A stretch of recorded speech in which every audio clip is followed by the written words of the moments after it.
Okay, welcome to the 6th round of the Rilton Cup 2024. And I'm surprised because we just started this, Jesper. What has happened? We are already at round 6. Yes, it exactly. Feels like yesterday. Yeah, I know. This is the feeling I always get after the first day in the new year. You know, that now suddenly only 4 rounds left, and now it's getting close. Very interesting. So the question is, what is the position in the tournament? Can we say something about that? Well, first of all, we have 3 players on 4.5 points. It's Tom Skantans, it's Jakub Seeman and Leon Livaic. And they are, of course, we have on the top board, we have Tom Skantans against Jakub Seeman, and then we have Leon Livaic against Kaldo Kulauts. And behind those 3 players on 4.5, we have 8 players on 4 points. And Kaido Kulauts, Bassem Amin, Alexander Kripaichenko, and then Selik, Costa, Bilovil, Hilal Persson are on those on 4 points. And of course, we're following them very closely because it feels like those are in the driving seat when it comes to the final winner of the tournament. You could say that in this situation now, with only 4 rounds left, you need to have a position for the final finish. Because if you are in the midfield now, you don't have a chance. That's so if there is anyone with like 2.5 points or 3 points that wants to join into the fight, they have to start winning a lot. Exactly, and it's about now when we have these last 4 rounds, where people really want to show their strength and need to show their strength to be able to be in the final runner-up for the title. There is a small risk when you play a tournament like this that you are leading, you have 4.5 points, and you feel I can take a draw. Yeah, but if you start taking draws, then it doesn't work so well. I would say, especially as we have Bassem Amin, on board 4 points. On board 3, has lost 1 game, a very sharp game against the young Axel Falkevall, but beside that won all the games, and you can be sure that he will most likely continue his striking. What do you say? The row of strikes that he has started, So watch out, of course. For him. I talked to him about this game that he played. Well, we did it on, and it's remarkable how cool he is about having lost this game. Things happen. But he just continues to play his very sharp game. I mean, he's maybe the sharpest player in the tournament. Yes, but Tom, can you make a prediction? What do you think about the games on the top boards? Because, how do you think when you have 4.5 points, you have 3 players? Yeah, I think the 4.5, they don't want to lose. Exactly. Because then you drop out of the top spot. So they will try to play for a win, but with a draw in hand somehow. Okay. And I think on the first board we have Tom Skantans against Jakub Seeman, and I think we could actually have a look at that. For sure. So we have 1 move made. And your prediction is what? I think that Tom Skantans should be the favorite in this game. He's a grandmaster. He's also a player with white, which is important in a game like this. And also he has played good. Also he's playing. He's in good form. Being in form is one of the most important things. His opponent is a strong player, of course, from Poland, and a younger player. Yeah, a younger player. So anything can happen in this game. I don't know. We'll see. But I would bet that Skantans will not lose this game. No. So what do you say? So if Skantans will try a little bit, if it becomes more drawish, a draw is okay, you would say? Yeah, I don't think he's going to play extremely sharp to win the game. I think he will accept the draw if it happens, but he will try to win for a long time. Okay. But there are no moves, so we go to board number 2. And here we have Livaic against Kulauts. And Yes. For me, I've been quite impressed by Livac. Also because when he was here making analysis of his game, I mean, he had seen a lot, good understanding. Very sharp.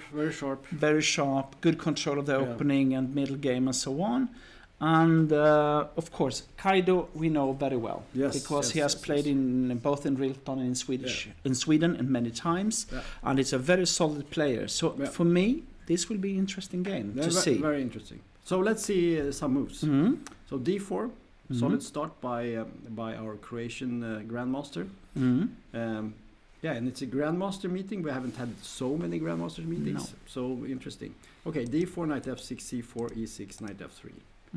So Livac, he has played some strange openings, right? You know, the bishop e2 he played in the first round, and then he played with a6. But actually it feels more like he's doing it with white. That was my feeling. Maybe. Okay, but he played a6 also. He has. Let's see what he has in this game. But not so unusual here. It's just a Catalan. Of course. Yeah. No, this is one of the most common openings. And black plays what's considered maybe to be the best move to take. Yes, of course. The idea with this is, of course, that white is threatening to just simply keep the pawn. You mean black? Black with a6, b5 or c6, b5 or something like that. Yeah. On the other hand, if white tries to take the pawn on c4, black can try to play either b5 and put the bishop on b7 or something like that to challenge the colleague on g2. Or to go to c5 simply to try to undermine the white center. But white can take the pawn like this, right? Absolutely. But what's wrong with that? Well, I think isn't it bishop d7 and bishop c6 or something like that? Yeah.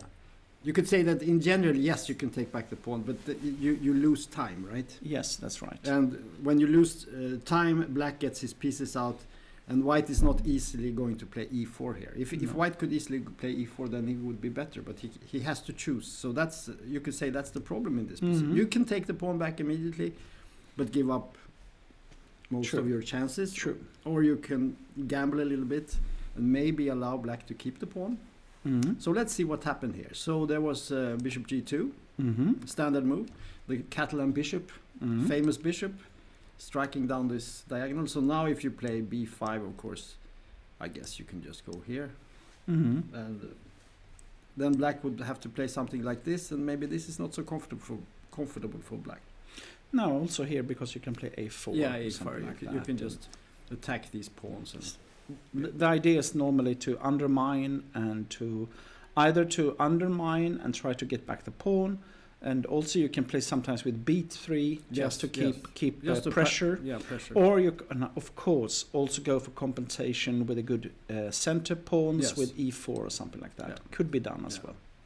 So this is not very popular to do things like that. Instead, he played counter strike with c5. That, like I said, this is the other option. It is either to keep the pawn on c4 or try to undermine the center of white. Yeah. So, in my view, this is a little bit a move in the direction of a draw. Yeah, a little bit, maybe. What I'm thinking is, when you play c5 like this, you're not going to try to keep the c it's pawn. True. Because and you want to exchange pawns and maybe a queens and get into some ending and maybe make a draw. Yeah, that's true. That is it's a very safe move to play c5, but it's not the most ambitious. Because also what black is looking for is to get a completely symmetrical position with the c pawns gone for black and the white d4 pawn gone. And you will have like a structure where black will have 4 pawns on the king's side, white will have 4, 2 on the queen's side, and you have a position that is almost equal in the position. Right. Okay. So you take away the pawns on the C and D file, and you hope for an equal ending and a draw. Of course. Maybe. Yeah. Okay. So castles, knight c6, and we get. Oh my God. Things are, and I think this is not the first time this has been played. Nope. And so here we have a position, and rather typical, I would say, type of position. White has the pair of bishops. Yep.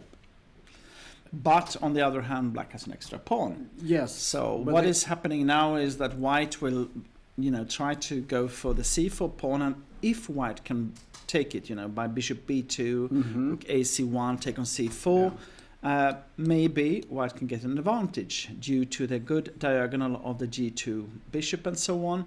But on the other hand, that is maybe not so easy, because black can try to keep. Let's say let's just make a few moves just for fun. Let's say you go here and now you threaten to play something here, and you go here. I thought it was 95. Okay. Maybe you. Yeah, I'm just making some. Okay, moves. sorry. Just to show what could happen. No, it's dangerous. You play like a maniac like this. Suddenly you can probably take here, and there is. Yeah, the rook is coming down. Just a line to show what happens if you try to just keep the pawn for. Of course. No, I think normally one key move is knight to d5. Yeah. Because if white takes on d5, black will always be okay, even if you lose the pawn and so on. Then the pair of bishops are gone. And if you play e4, that is the way to get it away.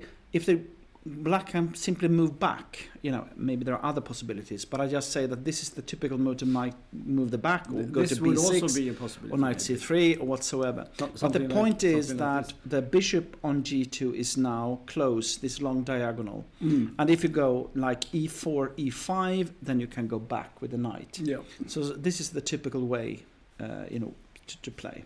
What we can say is that Liviac has used no time at all. He has more time on the clock than when we started. So this is clearly his preparation. And that was my impression when we talked to him here, that he was extremely well prepared. Yes, that's right. He started playing already when he was 3 years old. He's now 24, so he's played 21 years. 3 years old, okay. And he started playing rated games, rated tournaments when he was 6 years old. Oh my God. So he's a pro. And he became an IM when he was 8, or something like that. Something like that. Okay. I don't know when he became a GM. Okay. But anyway, he's a seasoned grandmaster already, and he's extremely well prepared. And what impressed me most with his play was that he integrates strategy and tactics very well. Yeah, absolutely. Had very good control. You don't always see that. Some players are extremely strategic, but they don't really maybe. They avoid tactics. Of course. And some players only plays for tactics. Yes. And both these styles can be good, but I think this integrated style is the most difficult to meet. I think this is what you need today to become a good player. Okay. Yes. So let's move on. Let's move on. Now we come to an interesting game. This is Bassam playing against Kripachenko, I just want to say. Yeah. He comes from the country named Fide. And when I see this, immediately I think that Bassam was a bit late for the game. Yes, he has used 11 minutes or something like that. And this is not a position where you use 11 minutes to reach. No. Okay. So good. So he was not surprised by the opening or something like that. No. But I know that Bassam likes to sleep long in the mornings. Okay. So because what can happen also, this is something you should know, is that if you want to enter the playing hall, this could also be a case. You have like this fair play new restrictions where you need to be checked and so on. Yeah. And sometimes there can be like a long queue. Yeah. So I know that this is something you sometimes need to consider, and people can be late due to that. Yeah. The security is very very hard here, actually. Yes, and that is of course good. Yeah, it's good. But it can do that players who are a bit late will, Let's look at chess.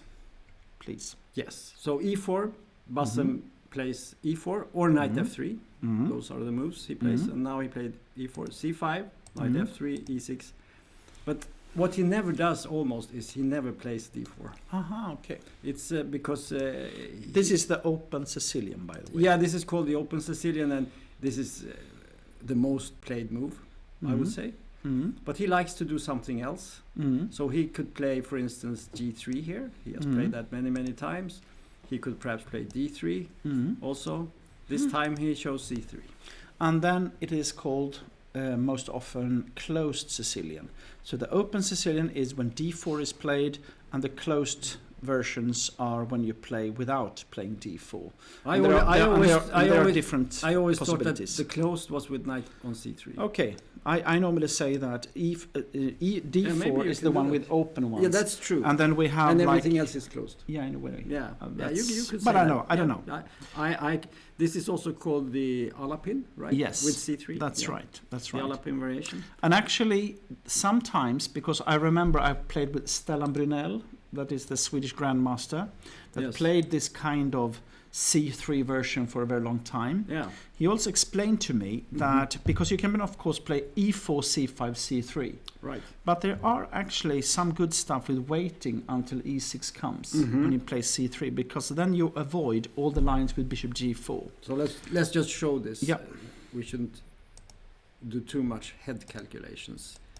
So if in this position here, you could also go c3. Yeah, this is the Alapin, normal variation. Then black has the option to play exactly. d5 immediately, and there is the idea knight that sometimes f3, knight f3, bishop g4. So after this move, for instance, you can actually pin.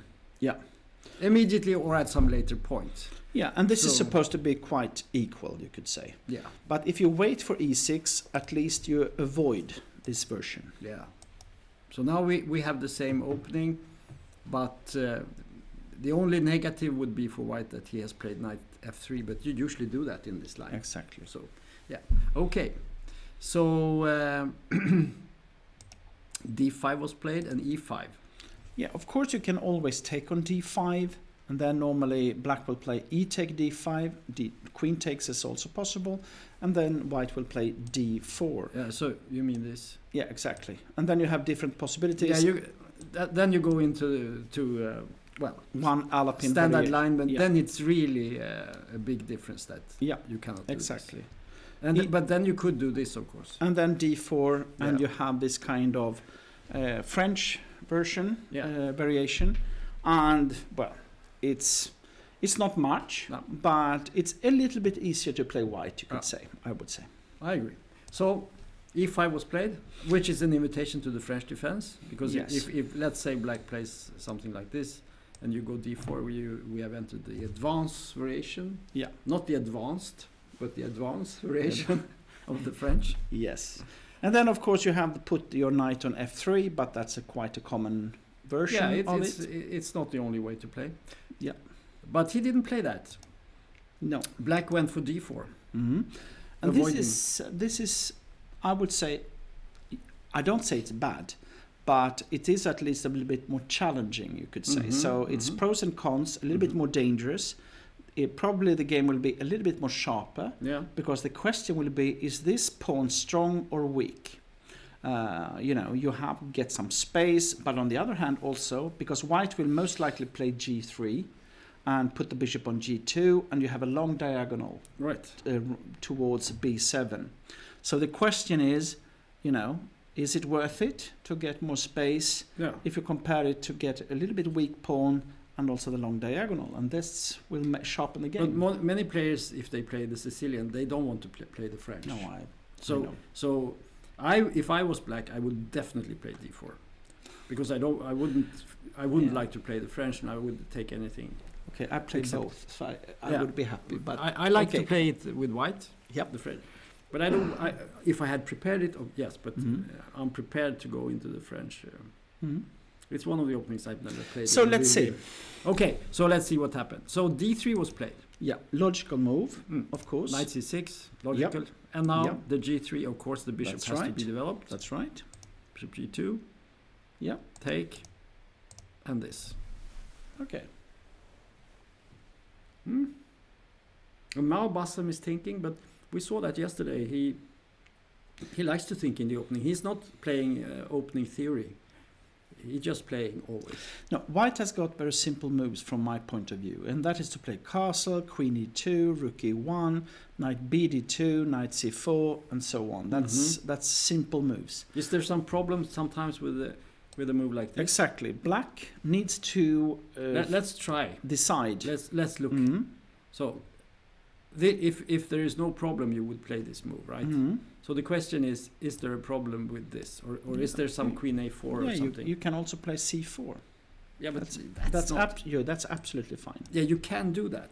Yeah, but because what is happening now is that then you want to show as white that this move to a6 is just losing a tempo. Yes. Knight can go to c3. You can play rook e1, knight b, and so on. So sometimes it's worth it to get this a little bit, what you could say, bad. Bad structure, giving a hold. Yeah. You know. Yeah. So that's why also this can be a bit sharp. This type of games, you know. But I think if you're talking about principles and so on. Yeah. But you don't like principles. I certainly do. But I also know in these times with computers that principles are sometimes not reliable in chess. True. It's a game that you cannot nail it down with principles and laws. True. You have to calculate lines. I agree. And this is very tactical. Yeah. So after b6, Bassam is thinking, and I think he is looking at all the options here. And I would, he did the castle. I think it's good. I agree. I agree with your analysis that this is probably not so dangerous. Maybe there is even some other line here you could try. I mean, when the bishop takes, it could perhaps be... Queen a4, of course, like you said, is a critical move. It's a critical move, yeah. Because if you take with the queen, maybe there is some... I was thinking about even knight a3 in this position. Now, yes. Because now you have a very, very fast development. But there is also something like...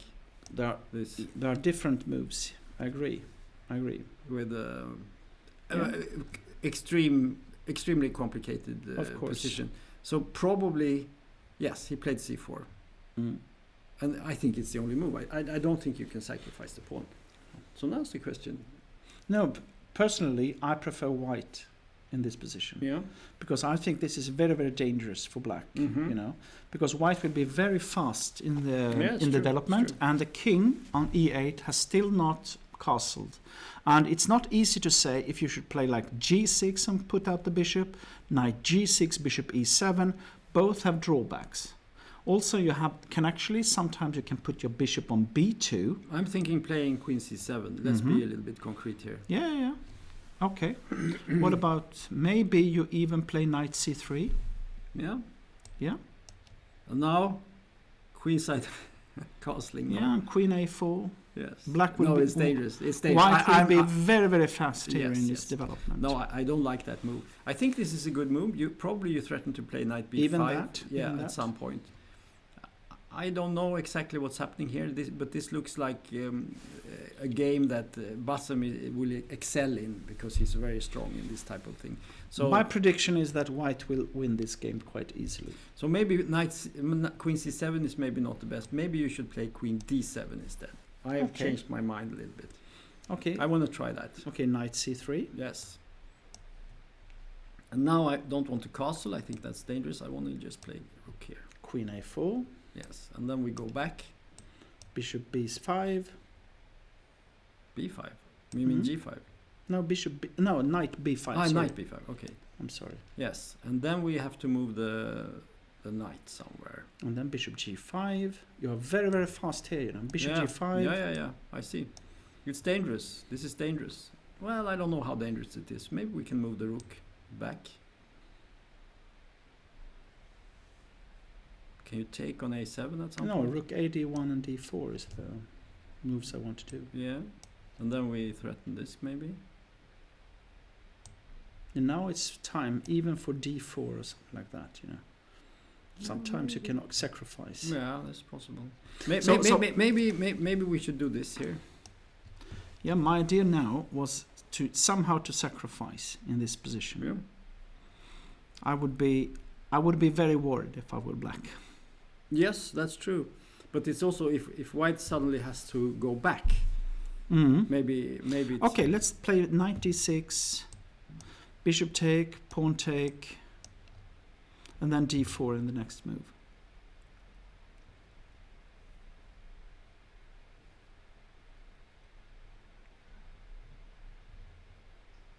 Something happened. Yes. He played queen d7, so we were on the right track. Good. So far. Okay, knight c3 probably. I'm not sure about rook d8. Maybe that was a little bit too quick. What about... still it's quite attractive. It's actually... The problem for black is, again, how to put your own king into safety. Right. And it's not so easy, because because if you put your knight on g6, white has got a very attractive plan just to cover up e5 and then play h4, h5, h6. With the line we looked at, I was not 100% Meaning convinced by this knight d6 and take. No. It's just more like the general idea. So I haven't calculated everything, of course. If this knight comes here, that's game over. Yes. And this is your plan. This is my that's right. Your plan. Yeah, that's right. Okay. I think we should move to the next game. Please. This will be extremely fascinating. And Bassam has the power to surprise because he makes very interesting moves. Also interesting is to see that Bassam has actually thought for 15 minutes. Right. And Kripachenko, almost nothing. Yeah. So the question is if this is a preparation from him. I wouldn't be surprised, because I think if you look at this position and you analyze it thoroughly with your computer, you can navigate these problems, and eventually black comes out of it unscathed. The only thing is that it's dangerous, because from my point of view it's so much easier to play white. So one mistake you might be lost. Sometimes when you feel it's so easy, then you overestimate your position. True. I mean maybe from an objective point of view, it might be absolutely okay. So if you have made a very good analyze, in advance, it might be okay. Because my feeling is that black's position, in principle, it's a very sound position. The white position is not 100% sound, but it has lots of potential. Because look at this. You have these pawns here. You have a backward pawn on d3. You have an isolated pawn on e5. Okay. Black has fantastic pawn chains on the queen side and very solid pawns here. And he has this open file here in the middle. So white is relying purely on tactics here. No, not only dynamic plays, I would say. Yeah, but it's based on tactics. If we let's make 5 moves without anything really serious happening. Black might have equalized or even gotten the better game. For me, from my feeling when I see this position is that white is better.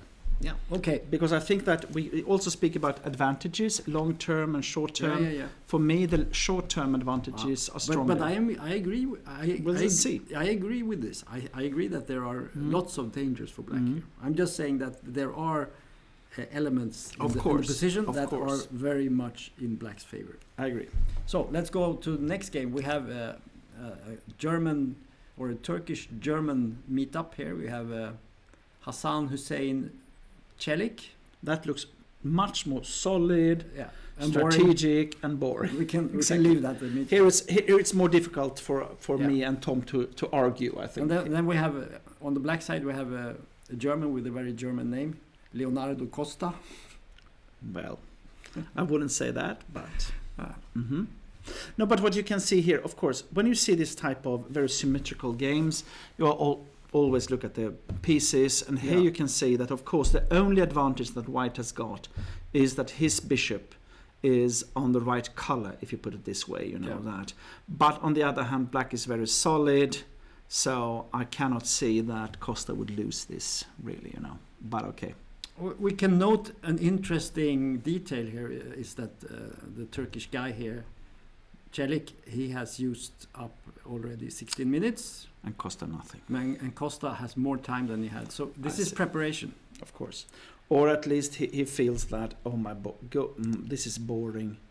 Just no, I don't. He's not that type of guy. You can see he's very, very focused. And he's thinking whenever needed. Okay, so let's have a look at the opening here. So we have a Slav. A semi-Slav, I would call this. Yeah. Knight d7, queen c2, b6. Instead of bishop d6 and g4 possibilities and so on. Yeah. This is the solid version. Very, very solid. And yes. And it takes like this. Yeah. And now, of course, knight b5, then you have bishop b4. That's very important. Then this check comes. And whatever white does, if he Take, plays bishop take and castle. if you take bishop, you take. If you place knight, I guess you just castle. And king d1. But king d1 looks... then castle simply. Then just castles. No, because, they always have to calculate with knight to c7 and then knight I. But it's nothing here. Yeah, and then knight a6, for example. This is the type of, to try to get a pair of bishops, but,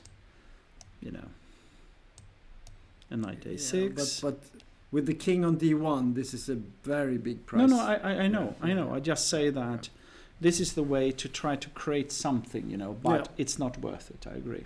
No, especially not since you might even lose the bishop on a6 A4 after b5. And, maybe, but it's very dangerous. And with knight e4 coming, and Anyway, let's see what happened in the game. So, knight b5, was it played? They played it. Mm-hmm. Okay. No. Yeah. I think so, actually. Yeah, they actually played it. But he played bishop d2, yeah. Yeah. Take, castles, bishop e2, a6, knight c3. Here we come. a3. And it is a very solid opening for white, of course, but without real chances for a huge advantage, you could say. I would prefer black here. You would? Yeah. Okay, I prefer white, but yeah. very, very slightly, if I put it this way. Because still the bishop is slightly better for white, but on the other hand, black, has actually been a bit faster in the opening. You could say. The problem, slight problem for white is his queen does not have a good square. He would like black has a very good square here on e7, right? Mm-hmm. But you have your bishop here. I probably played like bishop f3.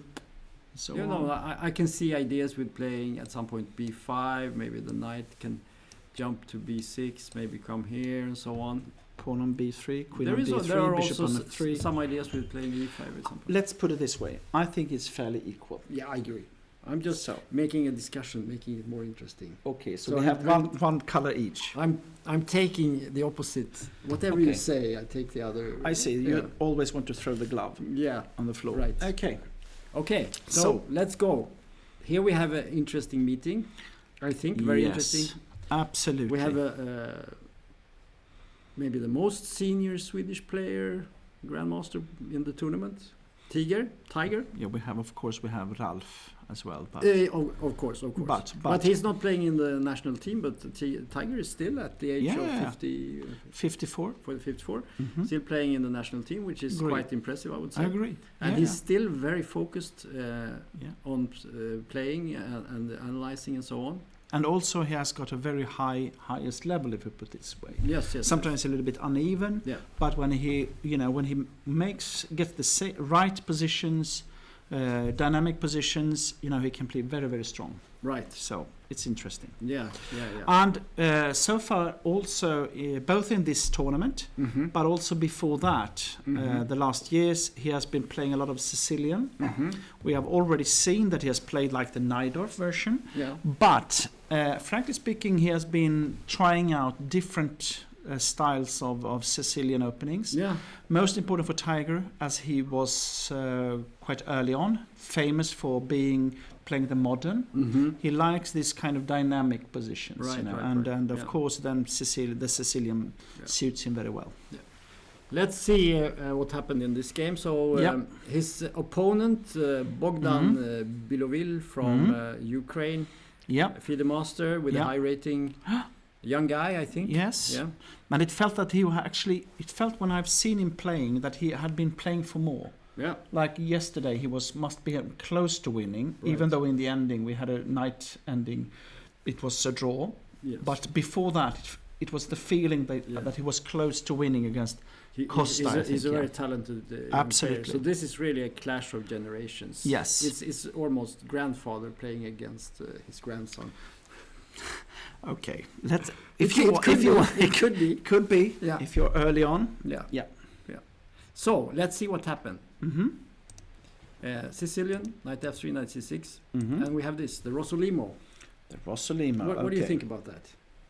I think it's absolutely fine.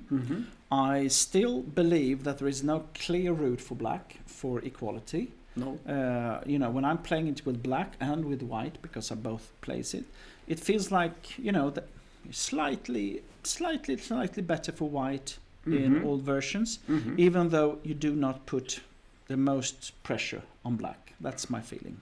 It's very popular, but I think the popularity comes mainly from it's one of the best alternatives to the open. I agree. So people don't want to play this move because you have to know so much theory and there's so much computer analysis. True. And so many problems, and this gets a little bit more strategic. Yeah. A little bit easier to get out of theory. Exactly. You don't have to be afraid of novelties. No, and the price of each move, it's not as high as after d4. One move can ruin your game. Yeah. After bishop b5, you have more possibilities. Okay, e6 played. There are many options here. Knight f6, I know, is quite popular. Yes. G6 has been played. I think this you is can what play D6. I play G6, for example, myself. But the idea with E6 is to play knight to GE7 to cover up on C6, so that when you threaten the bishop on B5 with A6, you can take back. Yeah. That is the basic of the situation. So often, basically, you want to play A6, but you don't want to do it immediately. What's wrong with playing this move? Because then you got a double pawn on the C. But you can get that after E6 also, right? Exactly. Isn't this good when you can? No, take but like because this? the question is A6 better than E6? E6 I would say normally is a better move to be played than A6 because it doesn't do anything on A6 when you take on C6. There is a point. Thank you. I'm just checking if you know your You're just checking. Yeah, me. You don't trust me, Tom, anymore. Okay. I do. Okay. But anyway, E6 I know is a better move. A6 can be just a loss of a move because white wants to take anyway. That's the idea, right? Yes. But after E6 it's not so clear because knight is coming. So anyway. And then you can say that one interesting thing, because I played this sometimes as well. Right. If you play knight GE7, you're actually losing some moves in the opening. Right. So white can choose either to play positionally as normally in the Rosalimo, or you can play for making a fast development, giving black the pair of bishops, but you will have a fast development of pieces. And that will be interesting to see in this game, which one to choose for white. So the young Ukrainian here, he played castles, normal, and Tiger played, as you said, knight GE7. But now Tiger makes this move. Or Bogdan at least may play this move. Sorry, Bogdan. Yep. Yeah, Bogdan. Because now what's happening is that now we are going. Well, you could say that now we go over to a more open version of the Sicilian, but with the knight on GE7 and a little bit strange position of the bishop on B5. Right. So the pros and cons, and let's see. But look at this. Bogdan has already used 6 minutes, which is quite a lot if this is a preparation, I would say. I wouldn't say so, because sometimes you want to, you want to think and get into the game, and it's not really that much. Sometimes I try to, disguise that I'm in my preparation. I think a little bit just to. Okay. So it's psychological trick. It could be. Okay. I don't think this is something he just came up with.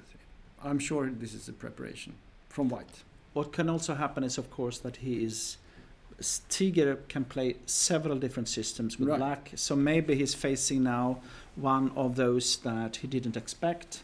And then you need to think about. Then you need to think about. Okay, what is Tiger going to do? Which one? Blah blah blah blah. So on. Okay. So let's see what happened now. And Tiger immediately takes. Black has no option here, right? No. You have to take, because if you don't take here, let's say you make I don't know, A6. A6 is maybe playable, but now if you take, you don't want to take with the knight, because then D5. Then this comes and this is horrible. Yeah. So that would be bad. So he takes on D4, of course. Takes. And here you have an option, I guess. Yes. You could take. You can absolutely take on D4 and then queen take and then play knight C6. Something like this could be playable. It could be possible. Yeah. possible. And here actually the question is where to put the queen. Mm-hmm. Because you can, of course, you can take on c6, but normally when I played this before with the queen on d1, after taking on c6, in this type of position, white normally wants to play queen g4. Yes. To make black play g6 or try and sometimes of concessions. So would you take with the b pawn? Yeah. Actually, both normally are possible. Yeah, you can play like this. Because this, if you swap queens, king take, black wants to play e5. But here I would think white would be slightly better. Yeah, I think b takes c6 is the move to play. If it's definitely the most ambitious, right? Yes, for sure. And this is what Tiger would have played. And here you have, again, different possibilities. I would consider e5 in this position to keep down, because if black can play d5, d7 to d5, black will be fine. So e5 on the contrary, if black now plays d6 or d5, at least you will have a better pawn structure with white, you know. Yeah. Interesting, but it didn't happen. In the game, he didn't take on d4. He played knight g6. And I'm not surprised, because taking on d4, allowing the queen up, yeah, you can play it, but it shouldn't be the best move. So he plays knight g6. And this is the problem with the knight on e7. Because if white never takes, you have to move away. Okay? What about queen b6? I think I played this myself, actually. You play this move? Yeah. Because now you're threatened to take on d4 and then take on b5. Right. So probably we have to do something good here. And normally you have to do something good, Tom. Yeah, but sometimes it's easier. Yes. Yeah, you could take on c6. Yes. You could take with the bishop. Yes, and then pawn takes. And then just c5 play. And bishop b7. Yeah. So for me, queen b6 looks very normal. Yeah. But because one trick that is important is that if you play bishop e3, then black simply takes on d4 and then on b5, and this because this is the move you want to play. Yeah, right. So, well, you could move the bishop back and play c3 maybe, but you lose b2, so it's not good. No. Okay, so knight g6 was played in the game, and knight c3, and queen c7, and now we can notice that white has used almost half an hour for 7 moves. So he's definitely out of his book. But Hillar Persson has also used quite a lot of time now, 10 minutes. And one of the moves that you want to play with white is, of course, to play f4, f5 to try to get a heavy attack before the black king has castle. But there is problems, because if you play f4 immediately, knight d4 will win, because if you take with the queen, you have bishop c5. So still there is some important moves to be made for white to find out how to put out your pieces in the best way. So is it bishop e3, for example? Yeah. And then maybe a6 or something like that. Yeah. I don't know. It's in a way, it's a normal position, I would say. Yeah. But one other thing, with a knight on g6, it is easier for white to play the queen to h5 and to get an attack, you know, with either maybe with f4, rook f3, you know, rook one h3. idea would be to sort of say, okay, I'm happy with the black having put the knight on g6. Yeah. I will just retreat my knight to b3. Agreed. And then I'm free to do whatever I want. Maybe I want to pull this guy back here. Yes. And then we play f4. Agreed.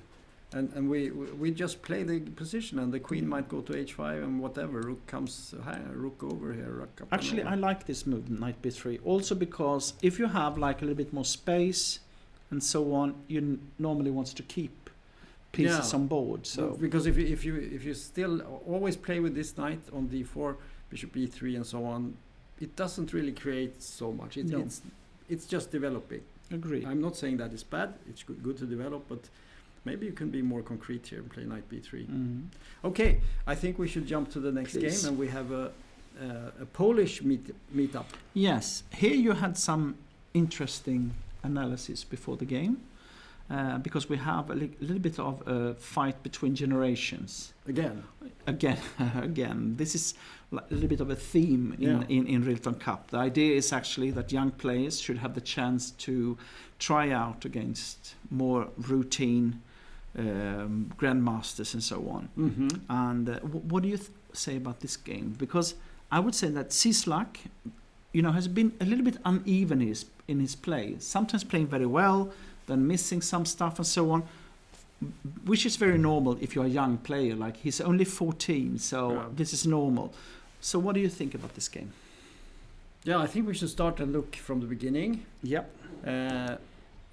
In general, I think you're right. We have a very seasoned player.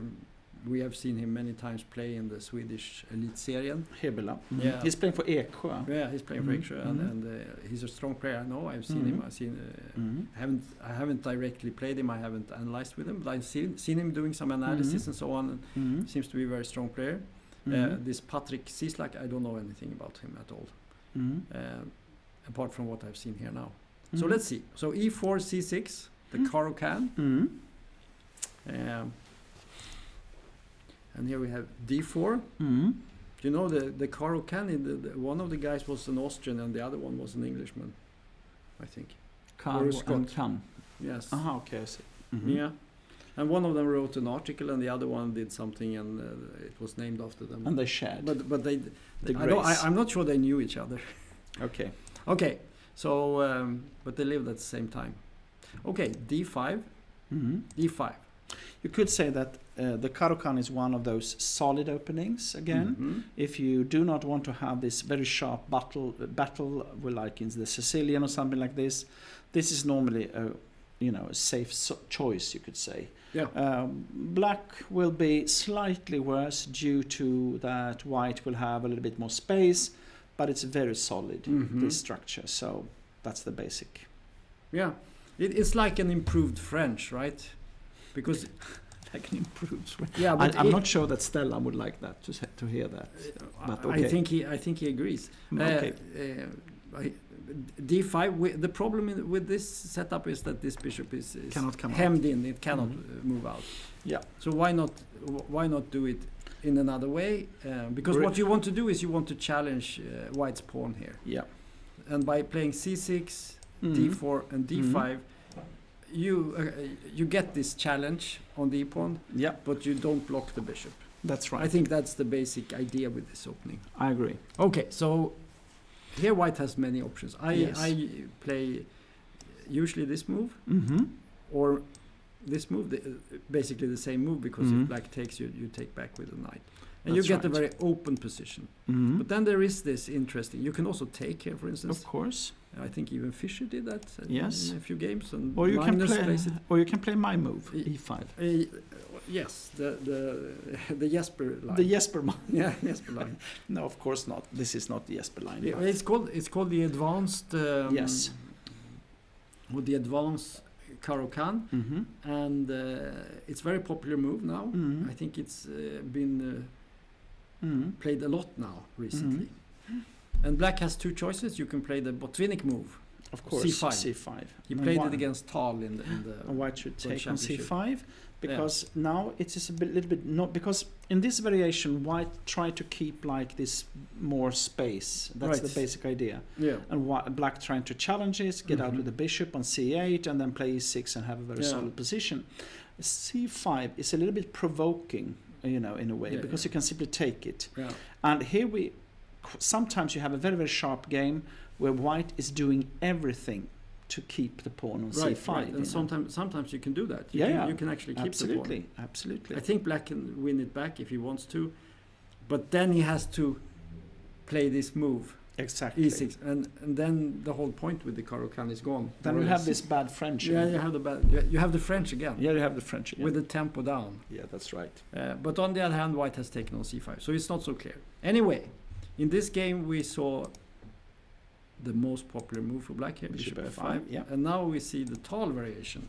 Oh, because in this variation, Caro-Kann, the normal move is Knight C3, or knight f3. That are I would say the most common, two common moves. Yeah. Knight f3 is a little bit more solid in a way, because it simply keeps the knight on a good square and so on.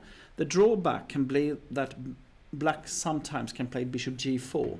Yeah, he will probably do that at some point. Yeah, at some point, to pin the knight. Here white plays normal, just slowly. Bishop e2, maybe bishop goes here, maybe we play c3 or even c4, and just develop. Nothing fancy. Yes. But this move that was played in the game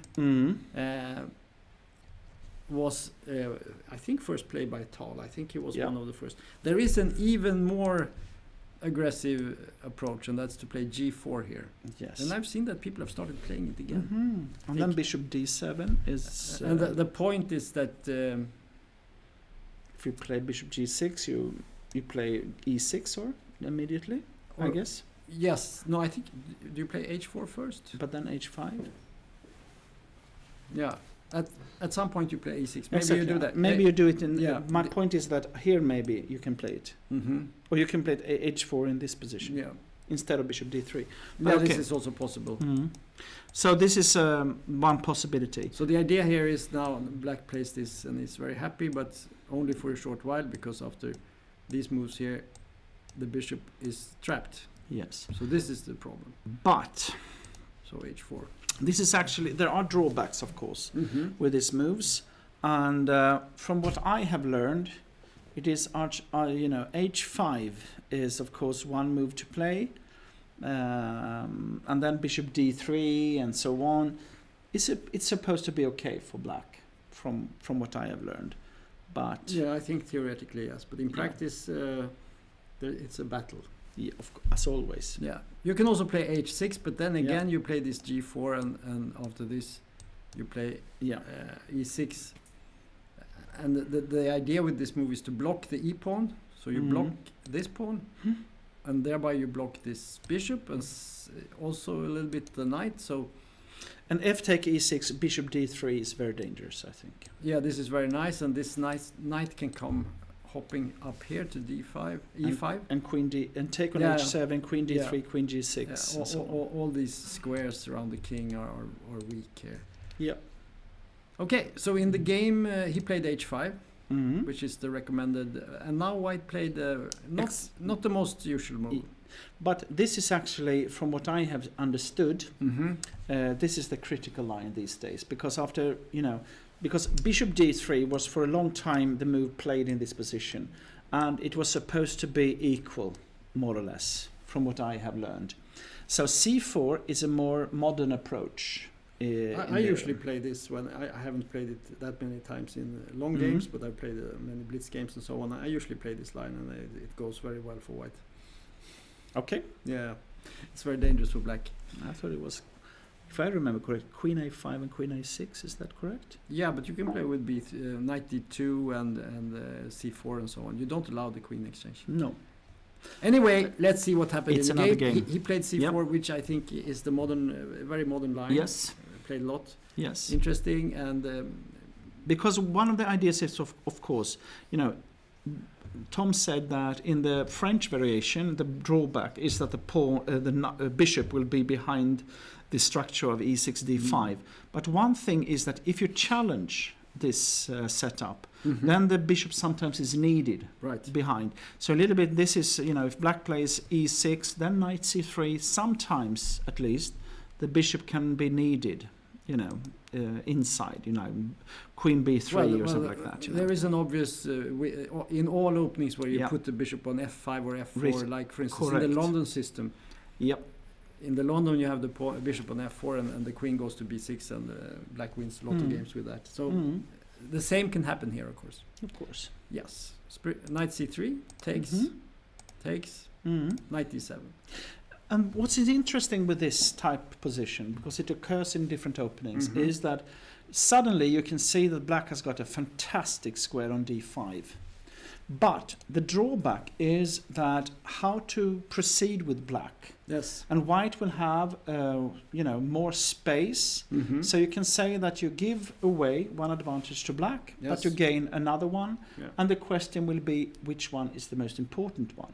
Right. And But there are squares and there are other squares also. So like always. Yeah. So this square is very important. Yeah. We also have a square here. Yeah. So for instance, let's say we manage to exchange this bishop, Mm-hmm.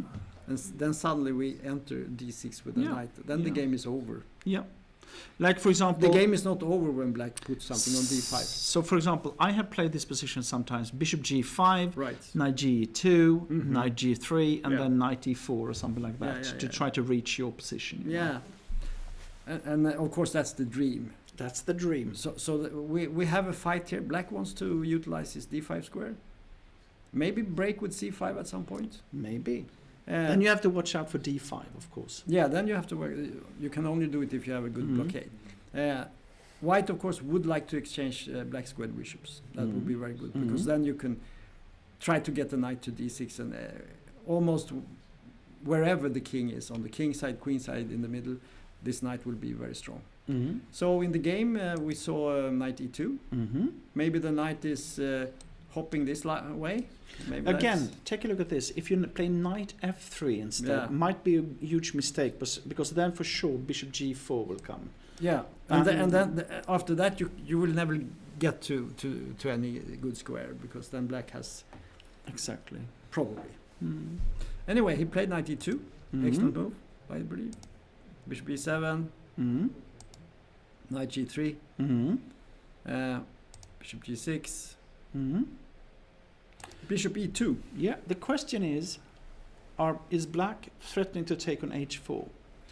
Most likely yes, but in this case, if you take on h4, white will take on h5. And then we have a little bit interesting position, I believe, because the question is which rook is most dangerously put, if I put it this way, Because if you take on h5 with the knight, black, if the knight moves, there might be like bishop take f2 or something like that tricks, or take on g's. Well, the queen actually. Of course, no, and then you have also. At some also, point, yeah. and if the black bishop moves, then you have knight take g7, and the rook is hanging on h8. So this is a little bit special position, I would say. Mhm. It's a little bit strange, but Yeah. interesting. Well, black did not take on h4. No. I think white has more pieces directed here, and instead he played queen b6. I was thinking about another move. It was c5. But isn't that too early? Yeah, this is the question. Because now when white has been focusing on the h5, maybe you can undermine. Yeah. I think this is extremely dangerous. So what would you play? No, well, I mean, even a move like bishop g5 and then knight b5 to d6. I mean, this square is very weak here. But I mean, you're tactically Okay. trying to. But yeah, it's something to calculate always. Of course, because always when a player like white now is focusing on one side, the classical rule is to strike in the center. Mm-hmm. But of course, it's like you say, Tom. It might be that this is too early and too Even a dangerous. d5 move could be a possibility, maybe. Mhm. And then bishop b5 check. King maybe f8. something. Yeah, you have to move your king to f8. Maybe that's not so clear, but it could be possible. Okay. Anyway, Let's go back. What in- happened in the game? In the game, queen b6. Mm-hmm.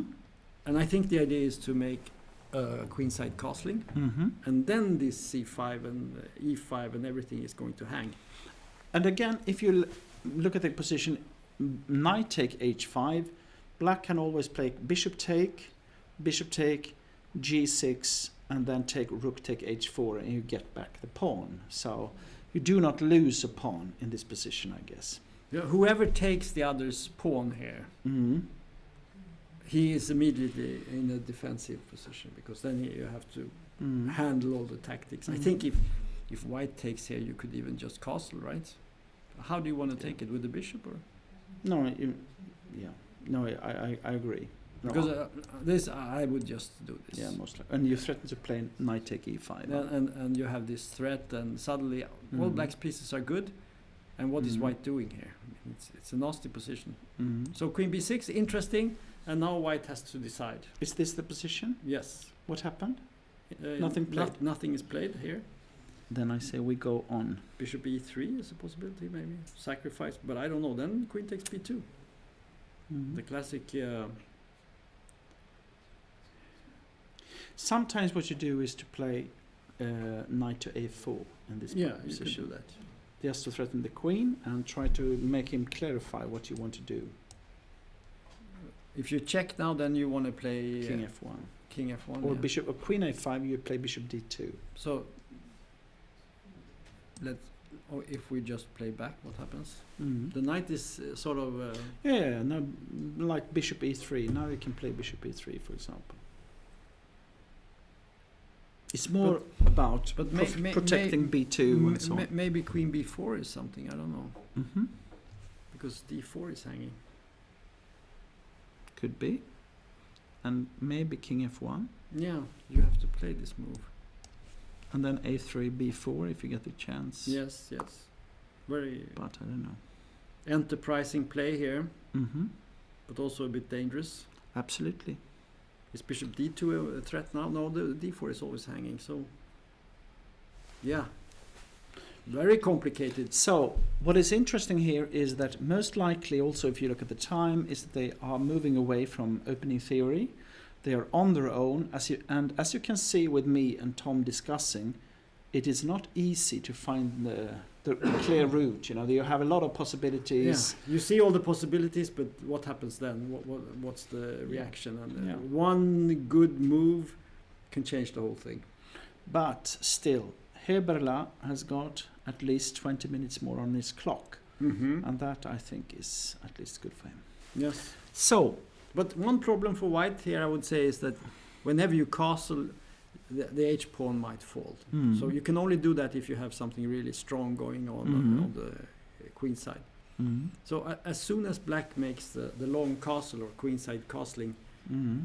then white knows what he has to do. Then you can play bishop e3 and start sacrificing things. Agreed. But you cannot really do that now. It's too early. Mm. Because you don't know what black might suddenly switch and go for a kingside castle. Hmm.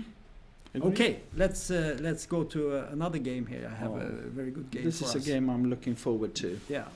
Okay, so here we have the two young hopes. Yeah, we have the Indian guy Ilan Party, who lost one game horribly against the young Polish guy. Yeah. Yeah, he lost with a pawn up in the ending, which is not considered to be such a good thing. No, it's not. Yeah, it was a bit of a sad story. Pawn up without any problems. No, this is typically when you really want to win the game. Yeah. You are overplaying it. Mm-hmm. Even though you're pawn up, still your opponent was putting up a good defense. Instead of accepting, okay, I don't have this enough to win the game, he pushed too hard and lost. Yeah, pushed to the loss. And then we have Axel Falkevall, who had a fantastic first round. Mm-hmm. He beat Bassem. Yeah, but also playing good. Yeah. This will be interesting. Yeah. So here we have an interesting game, and let's see how this happened. Mm-hmm. Let's have a look. Okay, so Ilan Party, the young Indian guy, is he 16 years old or something like that? Yep. And Axel is like 18, I think. So. Yep. C5, knight C3, D6. So we have closed Sicilian now version. Definitely closed. Again, this means that you do not play d4, and not the least Boris Spassky, the world champion, made this very popular during the 60s and the beginning of the 70s. But Spassky usually played with G3 and D3 and bishop to G2 and knight F3 and so on. Yeah, like me. And this was a Soviet speciality, wasn't it? Geller and all these guys. Sure. Yeah, they played it. I loved it. Yeah, you loved it also. Anyway, G6 and now knight F3, bishop G7, and this is not the same thing. Yeah. What is the idea with this move? It's actually that you want to swap off this bishop. Mm-hmm. You want black to play either bishop D7, knight C6, knight D7. You will be ready to swap it off to play then D3. Because then you are getting rid of this bishop that will be behind your pawn chain on c2, d3, e4. Yeah. And then your castle, queen e1, queen h4, f5. Let's look so at on. it. Let's look at some moves. Sure. So everyone Please. let me just say, I think, isn't this called the Grand Prix attack? It's the bishop on c4. Yeah, but I think Grand this is the sort of improved Grand Prix attack. Okay, let's call it the improved version, if you like. Yeah, because I have myself played this me line too. with white. Yeah. And the idea is to play, let's say black plays here, and you play some move like this, and let's say castles, knight comes here, and usually, I don't know if you play queen e8, or maybe you even do f5 first. Quite often, black will play with a pawn on e6 instead of d6. Yeah, right. Yeah. And put the bishop on knight on e7. But basic idea then it can be very dangerous. You move the queen here, you put the bishop here, you go with a knight here, and then it's mate. Yep. Actually, it's actually mate. So white has got a very simple plan to execute. And it's called the Grand Prix because in England in the 80s there was, or maybe 70s already, there was a Grand Prix series of tournaments. Yeah. And it was important to win your games fast. Yeah. So the English players started playing this to get quick wins.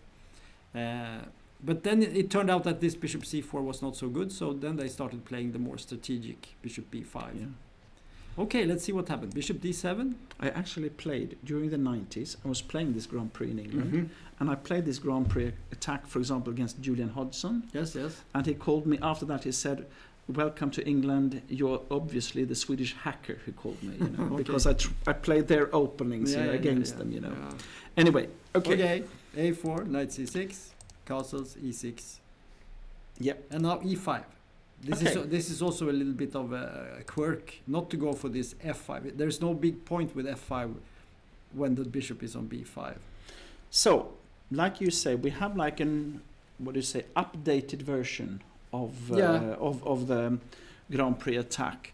And now it's, like you also said, a little bit more strategic, because what you want is to get rid of the bishop, to play d3, or like in this case, actually try to challenge black before the black king has come to safety. Yeah, I think if you take here, I think isn't it something with knight? Or even this, something like might this. Might be. It gets messy very fast. Exactly. Maybe you can take on f4. Maybe you could also take here. I don't know. That's quite often. Quite often you can sacrifice a pawn just to open up the f file, and it might be very dangerous actually. So in the game, he played d5. Axel played d5, which of course is a very safe move, because now we avoid any opening of the position will favor the guy who is better developed. The problem is, of course, that then white will have a little bit of space advantage. Yes. So the question is now, when I see this, how white should continue in this position. Yeah, he decided to exchange. He took immediately. Yeah, he even took immediately. He took immediately. That's a bit strange to me. Yeah. Why? Because he wants to play d4. Okay, I see. Well, maybe interesting. He wants to close the position. Maybe black could move the knight away from, and then because the bishop. Oh, I think that black is threatening to play d4 maybe at some time. Maybe not immediately. Okay, he made this choice. He took there. You can discuss that if it's good or not. I'm not certain. But d4. This is of course the point. The point now is that this will make the bishop on c6 stuck. Yeah, here we have the French bishop again. And the white will play bishop e3. Yeah. And can be slightly better for white, this type of positions. Axel took, and then you would think, of course, you will take back, but no. He takes with the other knight. Yeah. And here we have also an important move to be played is a4. Because if black had the chance to play bishop b5 in this position and swap off the bishop that would be good. on c6, probably that would be good. So we're playing against this guy here, and a little bit against that also. So black's bishops are not as effective as they can be. And white, of course, the bishop here on c1 is a little bit hemmed in by the pawns here. Actually, white has got an interesting plan in playing b3 and bishop a3. Yeah. But as you said, you could move up here, and you could put the bishop maybe even on and A3. then take with the knight on d4. Something Actually, like I that. start to like White's position a bit. Actually, Yeah. it's a bit unusual, the play of White, Yeah. but I like it. Mm. Here we have it. Yeah, Rook E8. good. I like this. Actually, I played a game once when I tried this improved before I quit completely, and I actually managed to win. And it was not like this exactly, but the same type of position, because I also played with if I had studied the theory at the time, and I followed the latest guidelines, and I got an excellent position actually with White. So it's not a bad system. This bishop b5 is not bad. It's No, it's a good idea to exchange and create this dynamic. When I see this position, I Yeah. clearly prefer to play White, because Yes. it's a little bit difficult to see the black plan. Yes. While White can play also because f6 will most likely be a bad move. Yeah. And where to play, and White can play like Queen d3, Rook ae1, or several different ideas, but if White just keep the tension, keep the good position of the pieces, I believe that White must be better here. I think so too. Now this is will be a tough game for Axel, I believe. Yeah, but he's a resourceful guy. We saw that against Bassam, and I would say in general Black is slightly cramped, and he has to watch out for a knight entering this square. We have the same team. So, but if he can avoid that, I think Black shouldn't lose this game from this position. I don't think so. But of course, if Black does not solve the problems he has, then it can be very dangerous. Okay, should we take one more game and then have a break? Yeah. So we go to a meeting between two Swedish players. We have Khan. A clash of generation once more. Kusuksari, is that Kukushari. Kusuksari? Yeah. Anyway, he comes from Turkey, but he's living in Sweden. Swedish player. In Jönköping. Yeah. And Ralph, of course, he was in the 80s. He was the European junior champion. 1980, yeah? Was it That's 80? correct? I think so. Yeah. An excellent result. Very surprising that he won that tournament, but he showed a great strength, and then he became a grandmaster and so on. Very strong player. Played for a long time. I met him many times, and always tough games against him. So let's see what happens. I would say that he has got a very, clear style, I would say, of playing. Very classic. Classic style. Yeah, so if he got classic. his type of positions, he can play very strong. Yeah. But one problem he has got nearly always is times. Time pressure and all the randomness that comes. He doesn't like that. He likes to play the clean, strategic, very classical games. Yeah. And if you get into such a position against him, you have a big problem ahead, because he's not going to let you off the hook easily. Okay, so let's see what happened here. But Khan also, of course, similar style in a way. In a way, yeah, I would say Khan is very. Classic could be one, but you could also say that in the openings he doesn't try to do much. He just wants to start to play the game. And what is the real strength of Khan is that he is such a fighter. Right. Khan, I have trained many times in Team Sweden and so on, and this is actually one of the things that is most difficult to teach. Is the fighting spirit, and he has got it. Such a great fighter. Yeah. So, but in style-wise, in chess terms, I think they are not so far off each other, because they play the same type of strategic openings, and they play for long plans, and So let's see what happens. So it was classical game. D4, E6 against D4 is an interesting move, right? Because if you play E4 now, then it will be the French defense, I guess. Yeah, I guess. And some even mean that C4, like Agrest, he said that C4 is probably a bit dubious against E6. Yeah, maybe. Because you should play E4. That's the should be the right move. Also, when you play C4, you don't really know, is Black going to play the Dutch avoiding the Staunton gambit. Or c5. Or is he going d5. to some sort of Benoni? Or is he going to play some kind of Queen's gambit? Yeah. So it's a nice little move. Yeah. And White has many options. But in this game, he played it. No pawn move here. Yes. Knight f3. He wants a long strategic Solid game.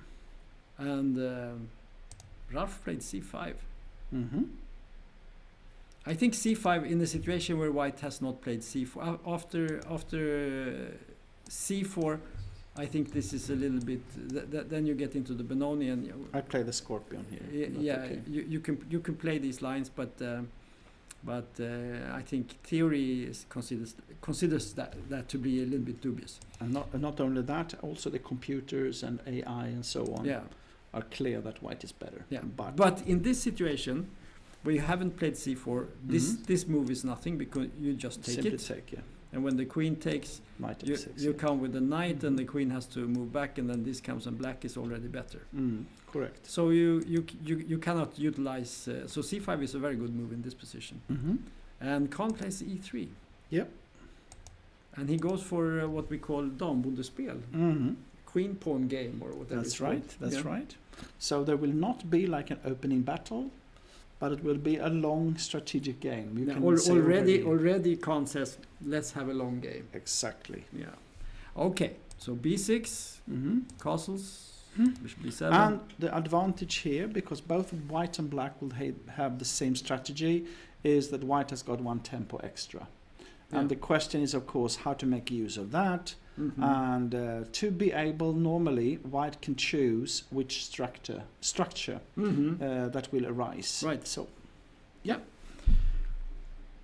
I know that there is a very strong Russian grandmaster, Yusupov.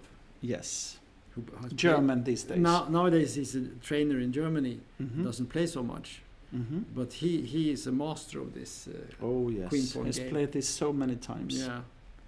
Okay, so let's see. Knight bd2, knight c6, and now c3. Now we have the Torra. Yes, and queen c7, a3. It is like you are playing like this. What do you call? I forgot. If you play reversed colors with this structure, So then it's like almost the Larsen opening with b3 and something. Yeah, like very slow. Yeah. The advantage for both players here. Okay. The Slav, I mean. Yeah. Okay. Yes. But it's not really the Slav because you haven't played d5 or d4. So it's more like something else. Yeah, but the structure, I mean, White, you know, slowly. Yeah, and you have your bad bishop on c1, but you have this pyramid or triangle formation. Triangle of sadness, if you. Maybe. Maybe. Okay. I don't know how sad it is. Anyway, so now d5 came.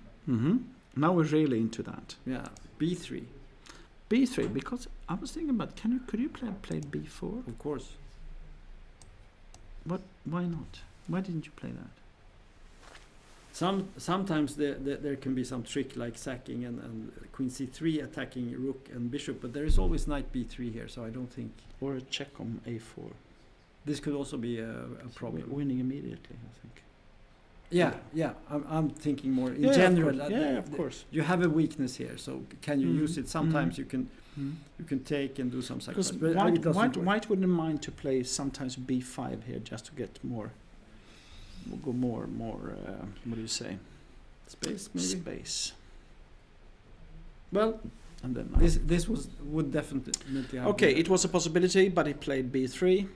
I think maybe black can just play c4. Bishop c2. Bishop c2. And then maybe at some point you can just. Yeah, but White will play e4 in the next move. I think White has got an easy game here. Yeah. Maybe play here. e4. Can you play e5? Then you can take here, and then this falls. Yes, you have to. Yeah. So you probably have to take. Knight take. So what's happening here? Take. Bishop takes. Maybe knight here. Yeah. Put the bishop. Put the knight on d5. It's not so bad. No. I wouldn't be afraid if I was black with this position. It looks playable. Anyway, it's playable. Yeah. Okay. So anyway, what we're showing that he could have played b4, but maybe black is perfectly okay. So he keeps it more fluid with this one. I like that. Yep. Because now you can also do this. Yep. If you want to. On bishop b2, and you have preparing rook c1, c4. And at some point maybe you play e4. Who knows? We'll see. It depends on everything. Keeping it fluid. Sometimes it's important to let your opponent have some options for mistakes. Yeah, not the least if you play with Ralph, you want to give him several options so he can come into his time trouble. You want to give your opponent a reason to think. That's right. Yeah. Use your time, please. Okay, bishop e7, bishop b2, castles, and now c4. So you could say white is actually playing black now. He has lost many moves. But I think the reason is, one of the reasons could be that the queen here, it's standing on the c file. Yeah, of course. This is of course nothing. I mean, it's absolutely equal. But all the pieces are still on the board. Of course. So even if you can say it's absolutely yes, but how do you prove it? Actually, I like what he played now. I think that's very principled. He took on d4. Yeah. No, but Ralph, this is the type of thing he knows what to do in these situations. He's played similar things before. You cannot rattle him by moving a pawn twice. It doesn't affect him at all.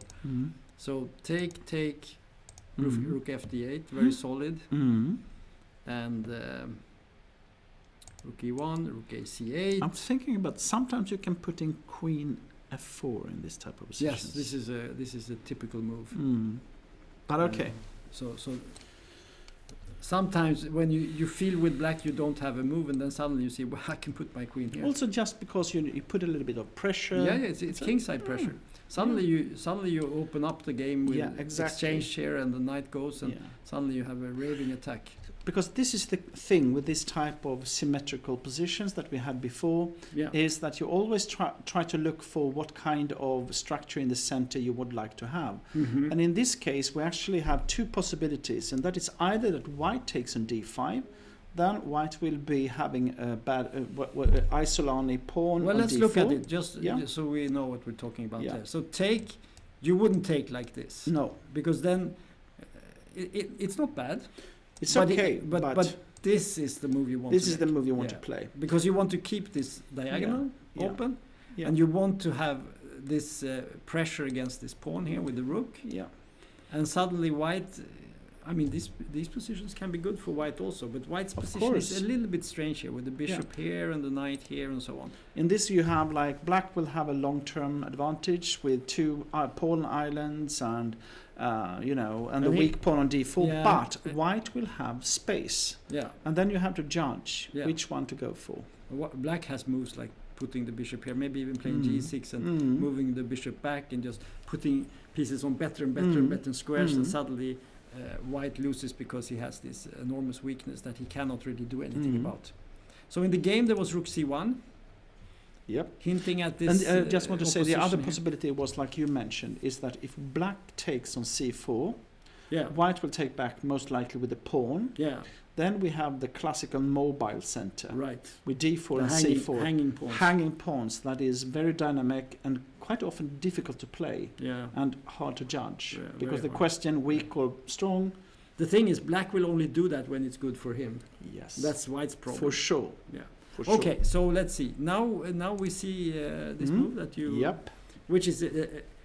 it's not a tactical move. It's a strategic move, I would say, with tactical implications. Because the queen has used a square that is very difficult for white to control, because the bishop is here. Normally, if you have your bishop on c1 or e3 or something, then the square is not available. You could play g3, but then you weaken the knight here, and you weaken this long diagonal. Of course. Not that one. You weaken this diagonal, and the whole thing looks very dubious for white. So it's it's a provoking move. It's very but it's not easy to to say how to deal with it. Now the point is that, let's say you did something like this. Of course, black could put the queen here, or he could put the queen back to h6 if he wants to. But he can also move back, and then suddenly you have even queen a8 or something like that, just to go for the long diagonal. Suddenly, yeah. So this is problem. Anyway, he played queen f4. Now was very interesting, because that is another structure that we didn't say anything about. No, this is because it's very unusual, I would say, that you play this type of move. Because what's happening now is that you release the tension of the center, but also because if black will take on c5, d takes c5, you give up your center, and black will be the one who has got possibilities to advance with the pawns. So it's very, very dangerous, this strategy.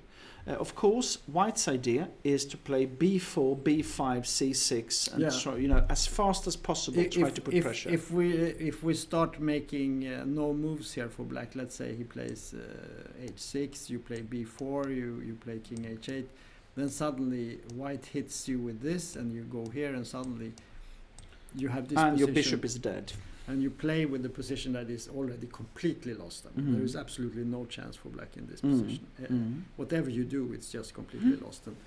And so a very, very important situation. But I think if he does not take, then b4 comes with a good play for white. You have to take, whether it's good or bad, because now you still have the mobility in the center. You can play at some point d4, or not e5 right now, but there are options. And the move played now is very logical. Yes. a5. Well, again, the same idea to prevent these b4. Pawns, prevent b4. But now the idea of Khan is to take control of the center. Yeah, and he does with this move. Knight e5. That's exactly. And then now, again, we come, as always with chess, in the end you come down to, from strategic overview ideas, you come down to the actual position and tactics and so on. And the question is, can black make like the pawns in the center to move forward, or can white dominate them? That is the question in the end about tactics. Now he played the d4. It's crucial. Again, very interesting position, I think. Very logical move. And of course there's an immediate threat to take this knight. One could imagine playing a move like this to protect, but I guess there are possibilities now. Maybe you even... I think you take it, actually. Maybe you and just take on c5. Yeah, you just take, and suddenly... You cannot take with a rook. No, if you protect with this, then there is a problem down here. That's right. And then then this hangs. Hanging. So knight df3, knight e5 is very strong. You have to take with a knight, and now suddenly you can maybe just take. And this should be good. So he took on c6, and bishop takes, and now came this g3 move. But I'm sorry, isn't this simply a good position for black? If you ask me which one do you prefer, white or black, I would say black. Yes. I mean, for example, queen g5 with the idea of queen d5. Yeah. Either or queen h6, maybe with the idea of could be also. Yeah. But queen g5, you are threatening to take on c5. And then b4 is forced, queen d5, f3. Yeah. This is very dangerous for Khan, actually. Yeah. But the good thing is, of course, that if it is this type of sharp positions with different ideas, this will take time. So watch out for Ralph being down when it comes to minutes and seconds. But so far, it's okay for him. Well, he's down 20 minutes. Yeah. But I mean, 20 moves are made, so yes, at least that's okay. Yeah. Okay. With that, we are going to take a 10 to 15 minute break. We will soon be back again with more and interesting and fighting chess from Stockholm. Thank you.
Okay, we're back again after a small coffee break. And Jesper, Yeah. which game should we start with? I think we should start with the top boards. Yeah. We just said that because, when we have this type of breaks, what Tom and I is doing, of course, we move out to see the live boards and so on to see if we can find some interesting positions. But I think so far in the tournament, what we have been lucky with is that the top boards normally produces very interesting chess. Yes. And the same this time, this round. So I'm be happy to follow what we have started. Right. So we will basically go back to start and do it one more time. Yes, please. So we had the first game and actually we only saw one move. Yeah. Because for some reason black was late to the move. Mhm. So we will actually see this from the beginning. So Yes. it was French defense, Mm-hmm. Tarrasch variation with 92. Yes, but Yes. here comes the modern version of it. Yes. Well, there are many moves here, of course. You can play Mhm. knight f6. You can Mhm. play c5. That's the classical moves, those yeah, two. you can take on e4. It's also possible. Mhm. But bishop e7, yeah. The interesting thing with this is a little bit of a waiting move. It is. Because the question is, what should white do? Because if you play e5, Mhm. normally if you play knight f6, e5, you have to give a tempo playing knight to d7. Correct. But this move is waiting a little bit to see, because if white plays knight g1 to f3, Mhm. then knight f6, e5, knight d7, white cannot follow up with f4. Right. So it's a little bit tricky, actually. Yeah, yeah. And this knight on d2 it's not the best move for the knight. So Yeah. you're hemming in your pieces, and you don't want to play maybe the most obvious moves. But he played bishop d3 here. Yeah, logical in one way. Because, Yeah. for example, if you take on e4, Yeah, we have to just say it looks like a losing pawn. a pawn. Yeah, but what happens here? Think about it for a second. What do you say, Jesper? Do you see good move? Let's say bishop b5, for example. Yes. The discovered check is the curse of chess. And now you win the queen on d4. Yeah, and you pick up the queen here. So. Yeah. So bishop d3 is very logical because you do not want to play knight Yeah. f3 or something like that. No. But You want to keep your options. You don't want to give black any favors because he played bishop e7. yeah, And now black sort of goes back to one of the main lines by playing Yes. c5. yes.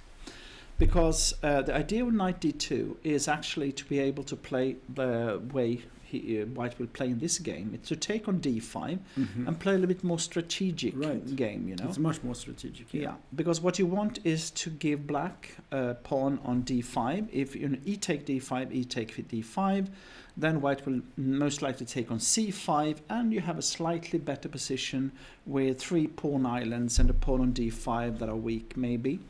And it will be a long fight normally. Yeah, and he took on d5, and if black takes back with the pawn, of course, you can take like this, Yes, as you said, for sure.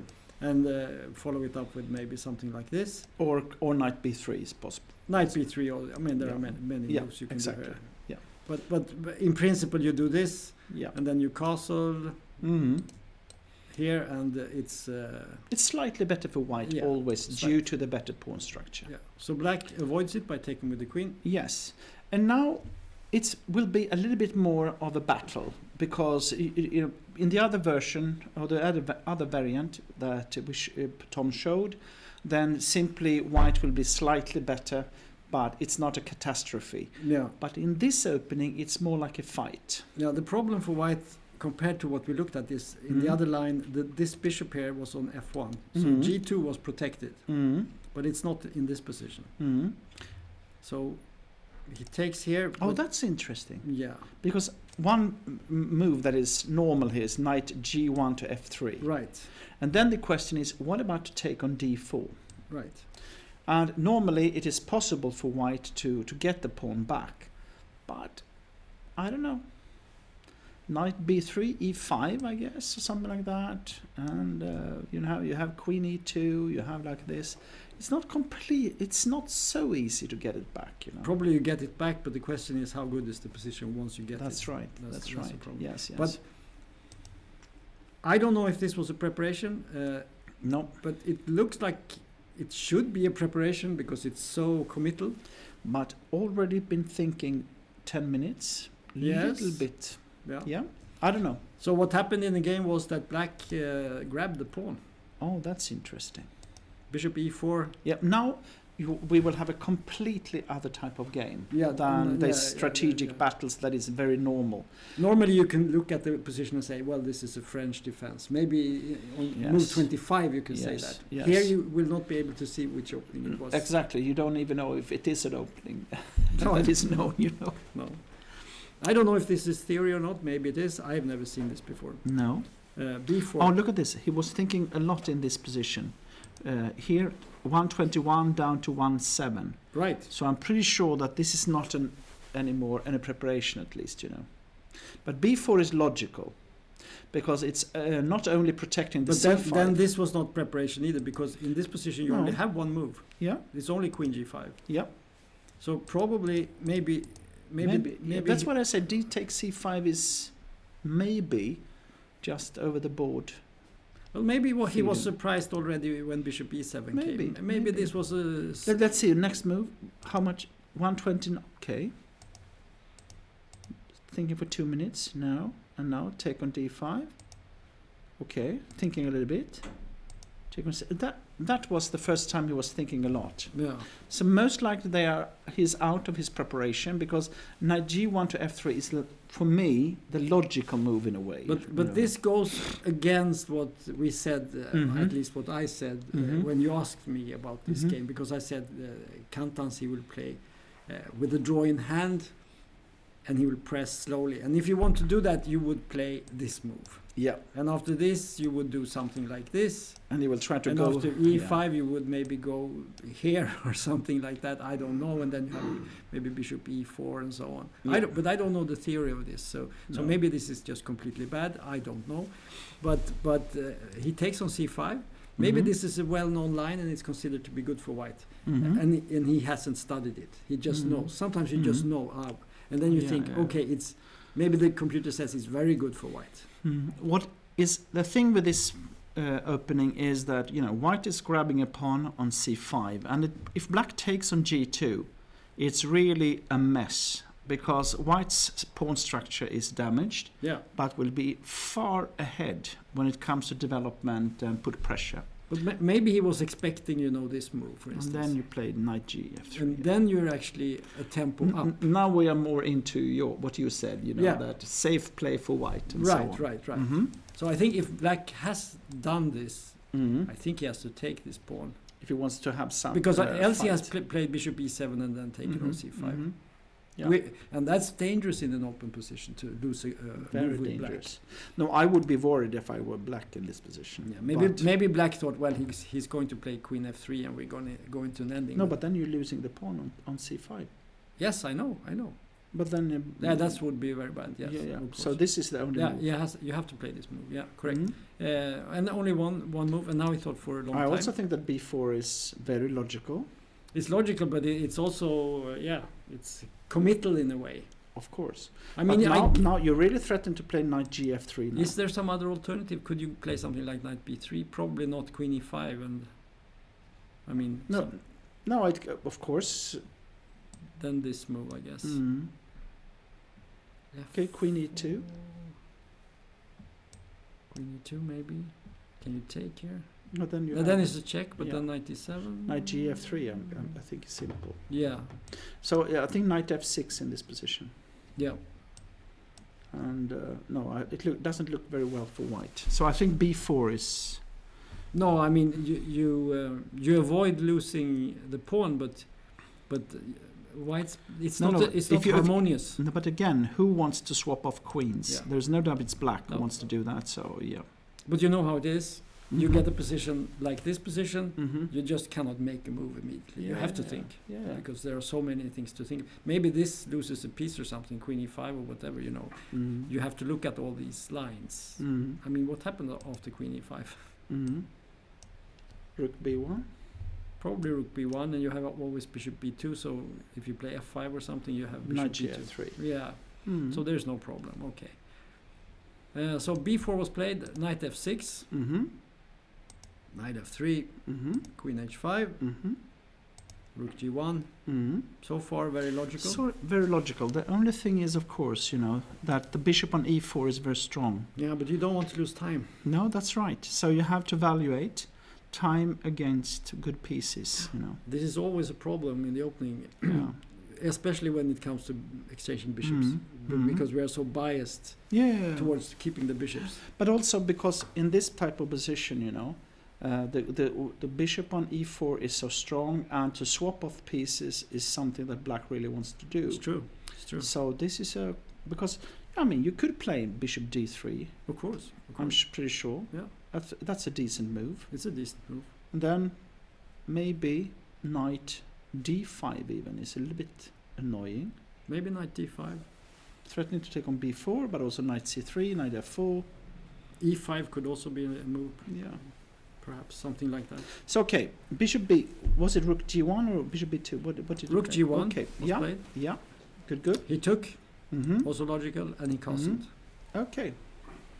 And now I know many people that would play bishop B2. Of course, meet me probably. Some people like that. Yeah. But Kantan said no. So what did he do? Bishop F4. Surprising. But probably he said to himself, yeah, I could put my bishop here. Probably F6. But black will play this move, and then what am I doing? So instead he wants to go for the D6 square. Yes. So instead he played bishop here, and he's building a strong point. Strong point here, stronghold. So when we look at the it's actually equal. Is that correct? If it's let's say it was white's move, this would be actually very nasty. Of course. Because if you take back you have like this, F6. then we have a check winning the queen. So that would be very irritating. Maybe even winning bishop D6. So he threatens to win in one move here. But in this position, we actually have an equality when it comes to material. That's correct, huh? Yeah, but it's a very unequal equality. Because that's right. It's so ruptured. Yes. The pawns. But the pawn structure is so different. In one way, white has the better pawn structure because this is a very strong pawn in itself. But it's a double pawn. But overall, of course, white's pawn formation is... So let's put it this way. If black could play F6 and E5, black will be better, most likely, because then the bishop on C8 can come out. So white needs to do something. I wouldn't be so... in principle, yes, but it's not 100%, because there is also possibilities with queen d5 or queen d3 and so on, and there could be an attack on the king side. Anyway, I think that this is the normal way for black to proceed, to play F6, E5. And he did.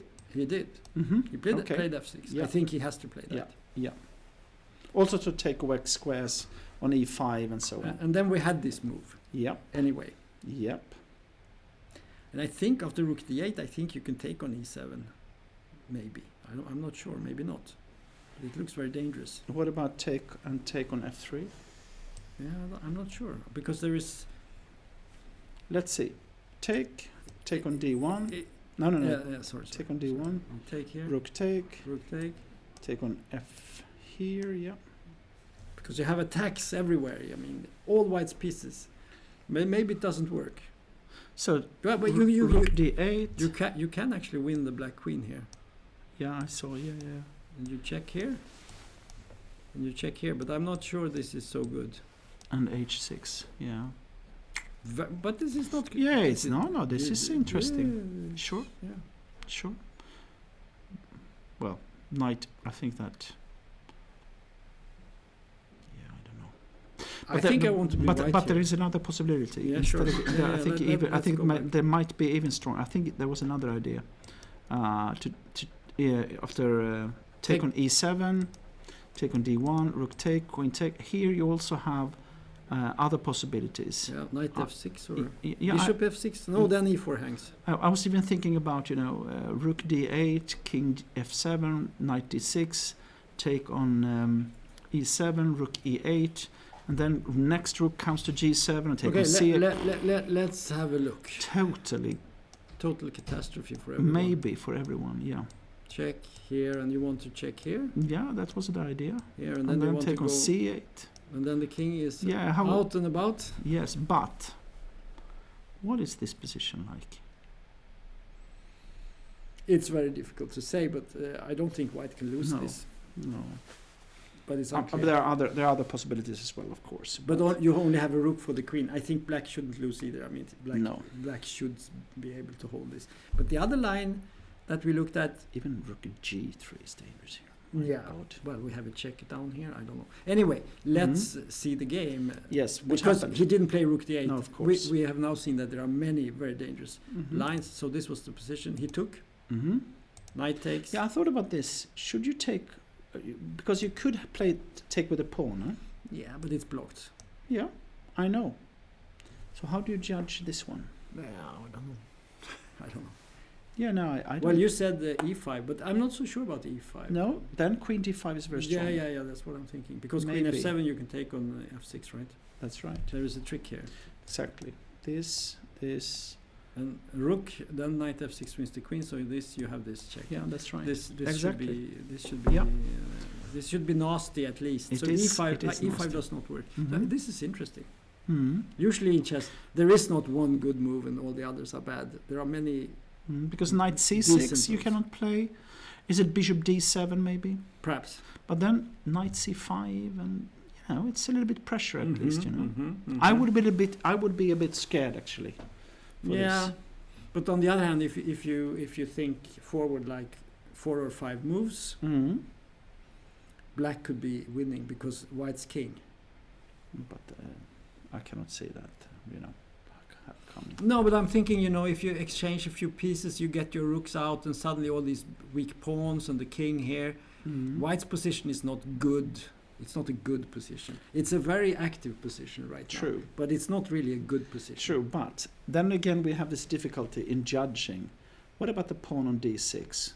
Well, it's very strong. Taking down. But it's only good if it can advance, if it's blocked, and the black is attacking white's king. But it's holding down as well. Yeah.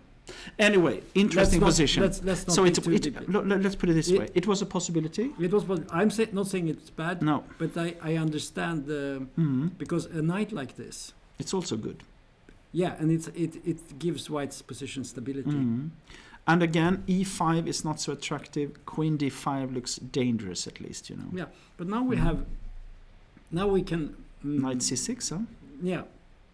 Logical. Okay, so in the game there was knight c6. Of course. And a3. We can see that Toms Kantans, he wants to get the position that is safe. Maybe he wants to play. Because I was not sure about if a3 or c3 was the best. Yeah. Because c3 takes away the d4 square as well. So I thought that maybe that was better, but okay. a3. Yeah. I don't know. It's an alternative. Because maybe you can sometimes even threaten to play knight d4. Yeah, I agree. It's not a bad idea. To go for. But he didn't do that. So what happened? He played a3. And then black went for this move. Oh, that's okay. A bit strange. I think he wants to protect the d5 maybe. Maybe he wants to challenge the knight on d6. But is it b6 coming? No, I think e5. Your move. What about and you can play queen d3, for example. Yes, of course. e5, queen b3 check. Maybe a long castle. Yeah, I don't know. Yeah, this is possible. Interesting, difficult position, I would say. Maybe you could try something like this. Maybe. But I like the knight here. I mean, of course. It gives stability, and you always have this jump here at some point, annoying for black. And suddenly these pawns on the queen side maybe you can even sacrifice and I think he wanted a3 because the c pawn is a good protection for the king. My feeling is that white is better actually. Yeah, that's my. But if you look at the time, also because there is one known situation, and that is that it's easier to play for the attack, like white is doing, than defending, like black is doing. So in that sense, also, if you have less time, maybe actually black is not intending e5. He might be intending this move, a5. Could be. I think that's a much better move. You should not move the e-pawn at this point. But is this the position? Well, this is the position with knight on. This was the last move. Yeah. And maybe he wants to play a5 because then you cannot play b5 with tempo because the queen is eyeing the c-pawn. Maybe you should play queen e2 in this position. Yeah, maybe. Because then you're threatening to take on c8 and take on e6. But is that dangerous? That's not dangerous. It I will is. do a5 anyway. You're gonna go for pawn hunting now Oh, with the yeah. king on e1? Yeah. Okay. I go for it. Okay, let's take it. I take. You take? Yep. I go away. Queen g4. Now I want to swap queens. Yes, but you will not get a queen swap here, I think.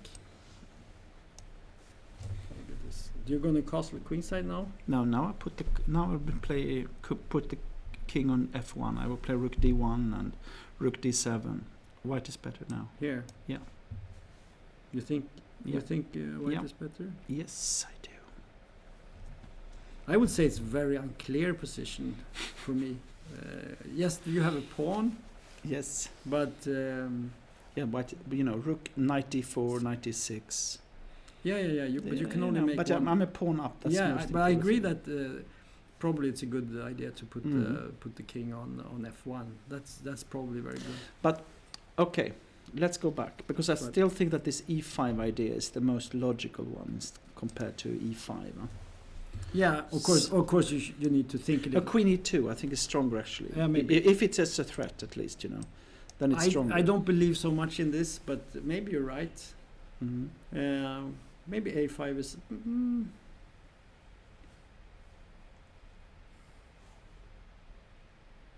I'm not sure about this.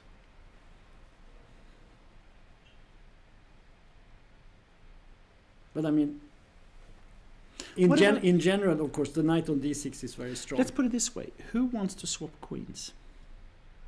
It depends on what terms Yeah, you do yeah, it. yeah. I mean, No, because if you just take away the queens now, I think white would like that.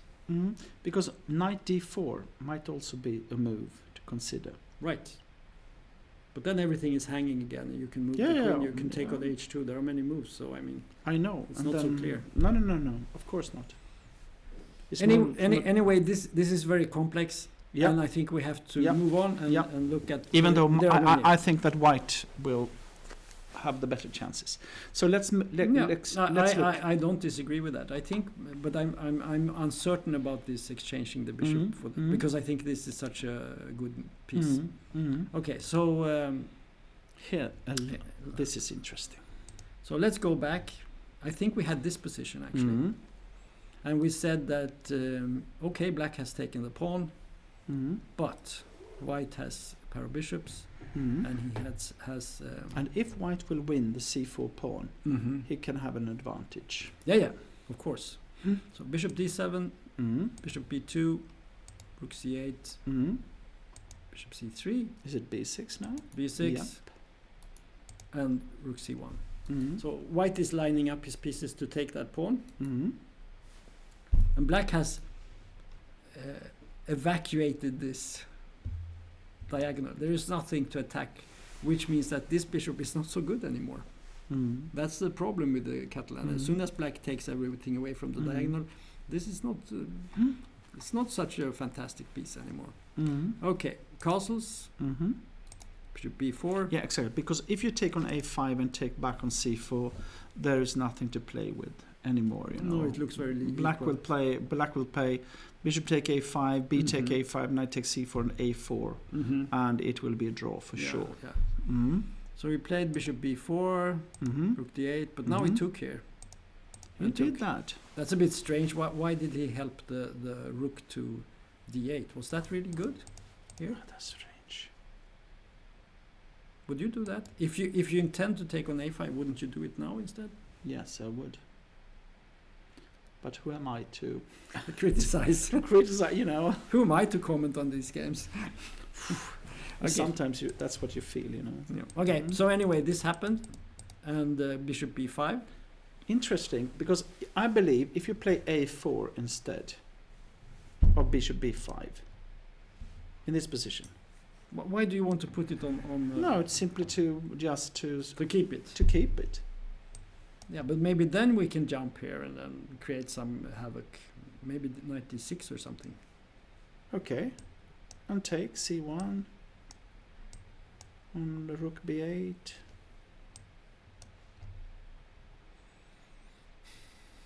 I cannot see that this is so dangerous for black, because even if you lose one of the pawns, you know, it's still King F8. I was thinking about King E7. And then we move this guy here. Please do. Yeah. Well, now at least it looks like it's something, right? We threaten the A pawn. We have knight E5 at some point. The bishop is good. The king comes to G2. Maybe. Rook C8. And then it's a draw, right? Yep. Okay, I agree. No, it's probably a draw. What I mean is that with bishop B5, it's like black suddenly has got a little bit of ambitions. Maybe knight C. But I don't know. C4 was not the best in this position. Maybe we should do something better. I don't know. Maybe, I don't know. It doesn't matter. It's not so important. No, I agree with you. I agree. Anyway, one thing when you look at games like this is important to think both players are trying to win. It's easy to think there is one who tries to win and one who tries to make a draw. But I think both are trying to win. Suddenly you can see the advantage of having the rook on D8. Yeah, you can jump bishop in with B5, take on A5 and then knight C6. Right. So there might be a deep reason. Yes. That's why we are commenting and he is That's why exactly. Yeah. Okay. That's why he's higher rated. Yes. Well. But still, this cannot be bad for black to be allowed to go in with the rook like this. I think white is slightly better now. Maybe it's better, but because white will never lose. And now Yeah. his plan is so simple. He will just move the pawn. Go for it, Yeah, but when black has a king side attack. Yes, that's right. So the question is now, what about knight G4? Yeah. A5, take on F2. In practical play, which do you prefer? Do you prefer to have an attack with a rook, bishop, knight, and pawn against a king here and a knight on A7 and a rook, or do you prefer to have a pawn here? Frankly speaking, this is actually here you need to calculate because it's getting quite sharp, So yeah, I cannot say actually. I think that white need to have seen something, He needs something because he's. Because now otherwise it's dangerous. It's extremely dangerous. You see, it just goes. But maybe he proves that the pawn will win the game. Maybe that's the case. Yeah, that's the case. If that's brilliant. No, but also because if you take on, because I cannot see the dangerous attack. Knight take on F2, knight C6. Then you are going for knight B4, and you will put A6, A7. How do you deal with that? I would be. I mean, it's getting sharp, now. It's getting very sharp. So let's try some moves here just to see what happens. Should we take the F4? You have to. You have to take it. So let's take it with a knight. Yeah, because the rook takes H3, I guess. Huh? This looks a bit sad. I mean, sad. It's so now take and I guess, but you cannot push now. No, knight C6 was the move I wanted to play. Yeah. To go for knight B4. Yeah. So now we have to think. So what do we want to do here? What is the plan here? We don't want to exchange the bishop, right? Because we want to keep the A6. No, because if you play bishop E4, bishop take, knight take A6, looks. So should we go back, or should we play like? But if you go back with the bishop, knight B4, A6, A7, queen. I think this looks very dangerous for black. So the question is how to make this attack dangerous here. And I cannot really see it. Yeah. Knight G4, A6, no, knight G4. knight b4, knight to e3. But then you can even take on d3 maybe, or Yeah, maybe, or you can even just move bishop to h1 or something like that, you know. No, it's a little bit difficult. Well, let's try a move here. What about knight g4? Just to do something. Knight to b4. And then you come jumping here with your knight. And okay, I will attack. And I play bishop to h1. And now I come with this move. Or can you? Yes, this is my move. I can almost take on d3. Well, take it.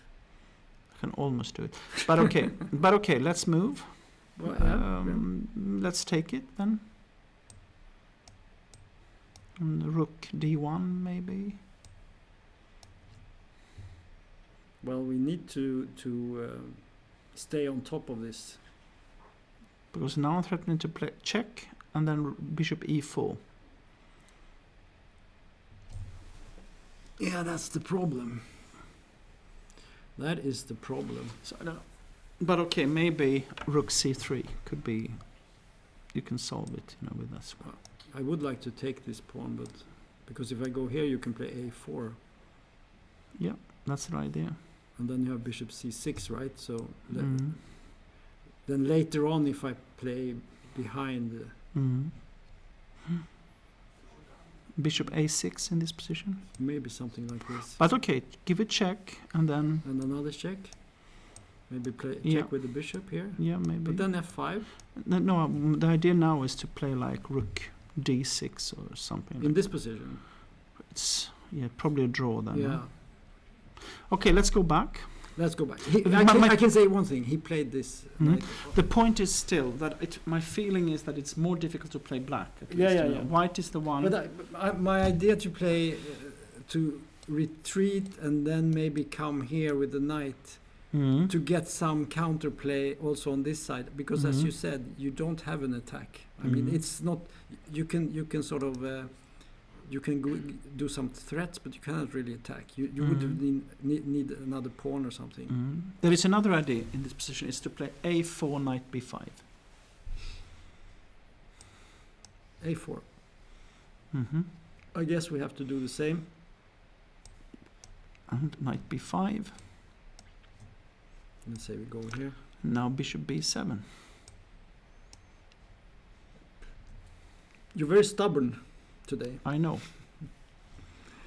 No, it's also because it's such an easy plan. Yes, that's something I like. Yeah. I like it too. It's a good plan. So what can we do here? Maybe now it's just over. I don't know. But what can we do? There must be some move.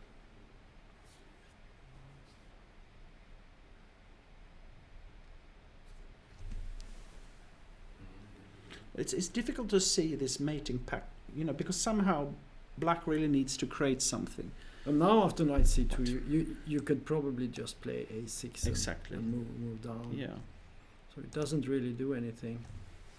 You would like to play like knight d5 and bishop e4 or something to get something going. But you're a bit slow. Very slow. It doesn't work because you get a queen. Mm-hmm. So this looks very strong. Mm-hmm. So knight f2 and knight c6 has not been played. No. So but you say a4? Yeah, it's a possibility. I don't know which one is the best. I guess he's evaluating right now, but I think a4 is stronger actually. So let's say we do this. Knight b5. This. And now knight bishop f3.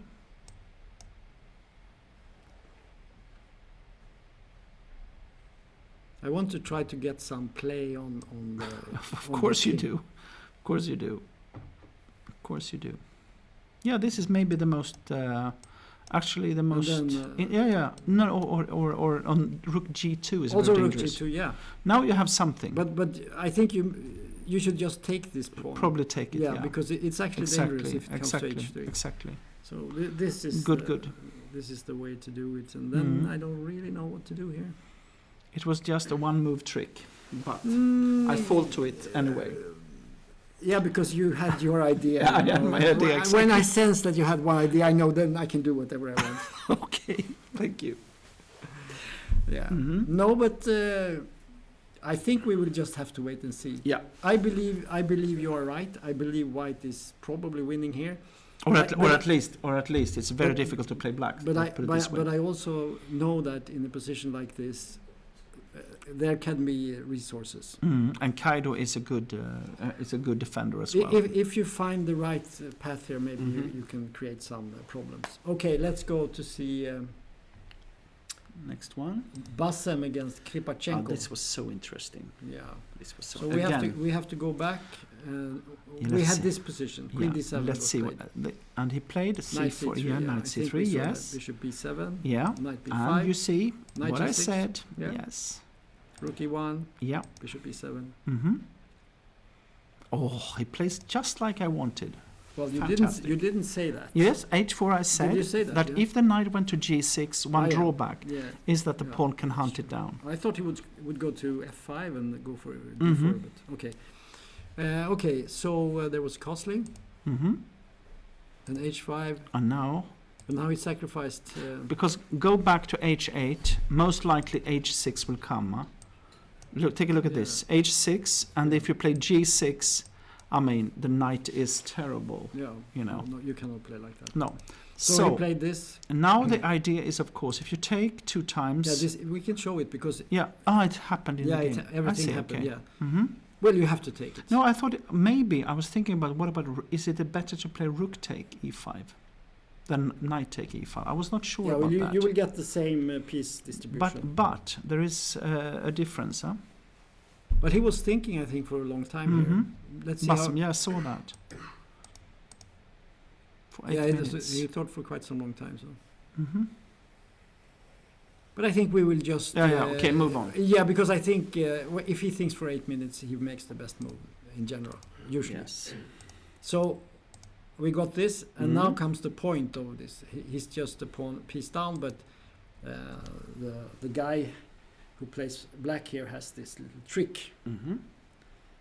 And bishop B2, queen E2, maybe better. And he played queen here. Yeah. And there was a...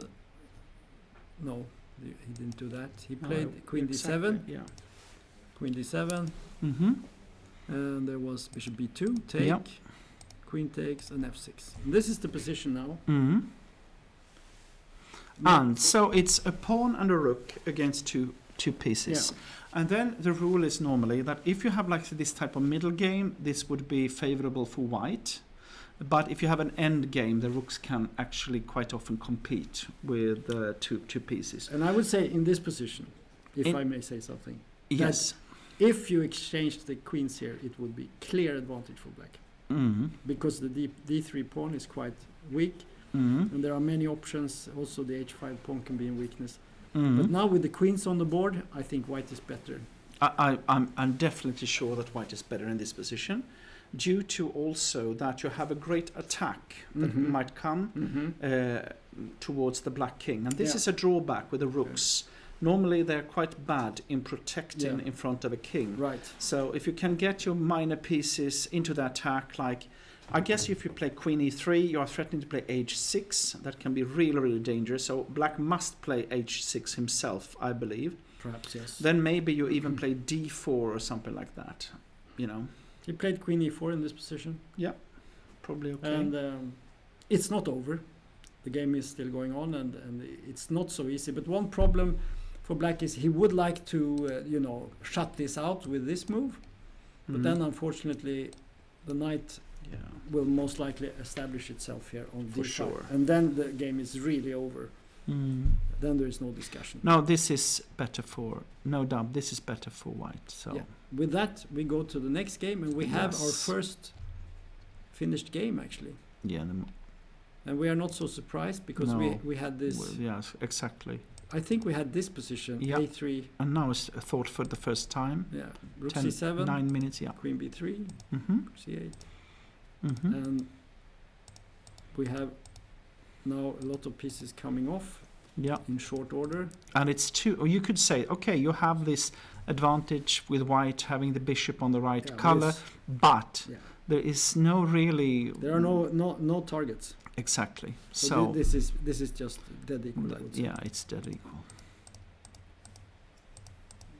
We're not going to... No. We're not going to analyze this. Nope. Let's go. We're not going to waste any time on this game. We're just going to show the moves.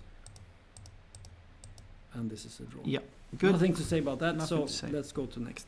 So here we have another much more interesting game. And white has not followed our suggestions at all. No. Let's see what happened. Mm-hmm. So we had knight g6, we had knight c3, queen c7, we had rook. And here he played rook e1. Our suggestion was knight b3. Yeah. And then to continue with maybe f4 and bishop d3, bishop e3, so on. Standard Sicilian. But he played, I think, a very strange move here. He played rook e1. Because rook e1, because, you know, the idea we were discussing before was to be able to play f4 yourself. Right. Then the rook is better on f1. What you do with rook e1 is either to protect e4, but now the knight is on g6. Another idea is to push with e4, e5. Or some wild knight d5 stuff. That could be, of course. That could be an idea, but I don't think that's very. It's not very realistic. No. Black has a very good block on e7. So in the game, Tiger played, I think, a good move here. He played bishop d6. Yes, this is actually standard in the variation because, not the least when the rook is on f1, you cannot play f4. Huh? Yeah. That might have been a possibility at least. And if with g3, then you will have this dangerous diagonal from b7 down to h1, and a little bit, you know, it's a little bit awkward to put this move. h3 also a little bit have got some drawbacks sometimes. Yeah. You played h3, a6, and now bishop f1. Logical. Yeah. Exchange, bishop e5. No. Was this the game? No, knight e7. Good. So you could say that white offers a draw. Yes. And Tiger refuses it. The good thing is, look at the times. Tiger, who also sometimes is suffering from time scramble. I know, yes. He's actually better on the clock, and that's a good sign, I would say. And I agree. I think that he has got slightly. Yeah, it's not worse in this position. I'm pretty sure.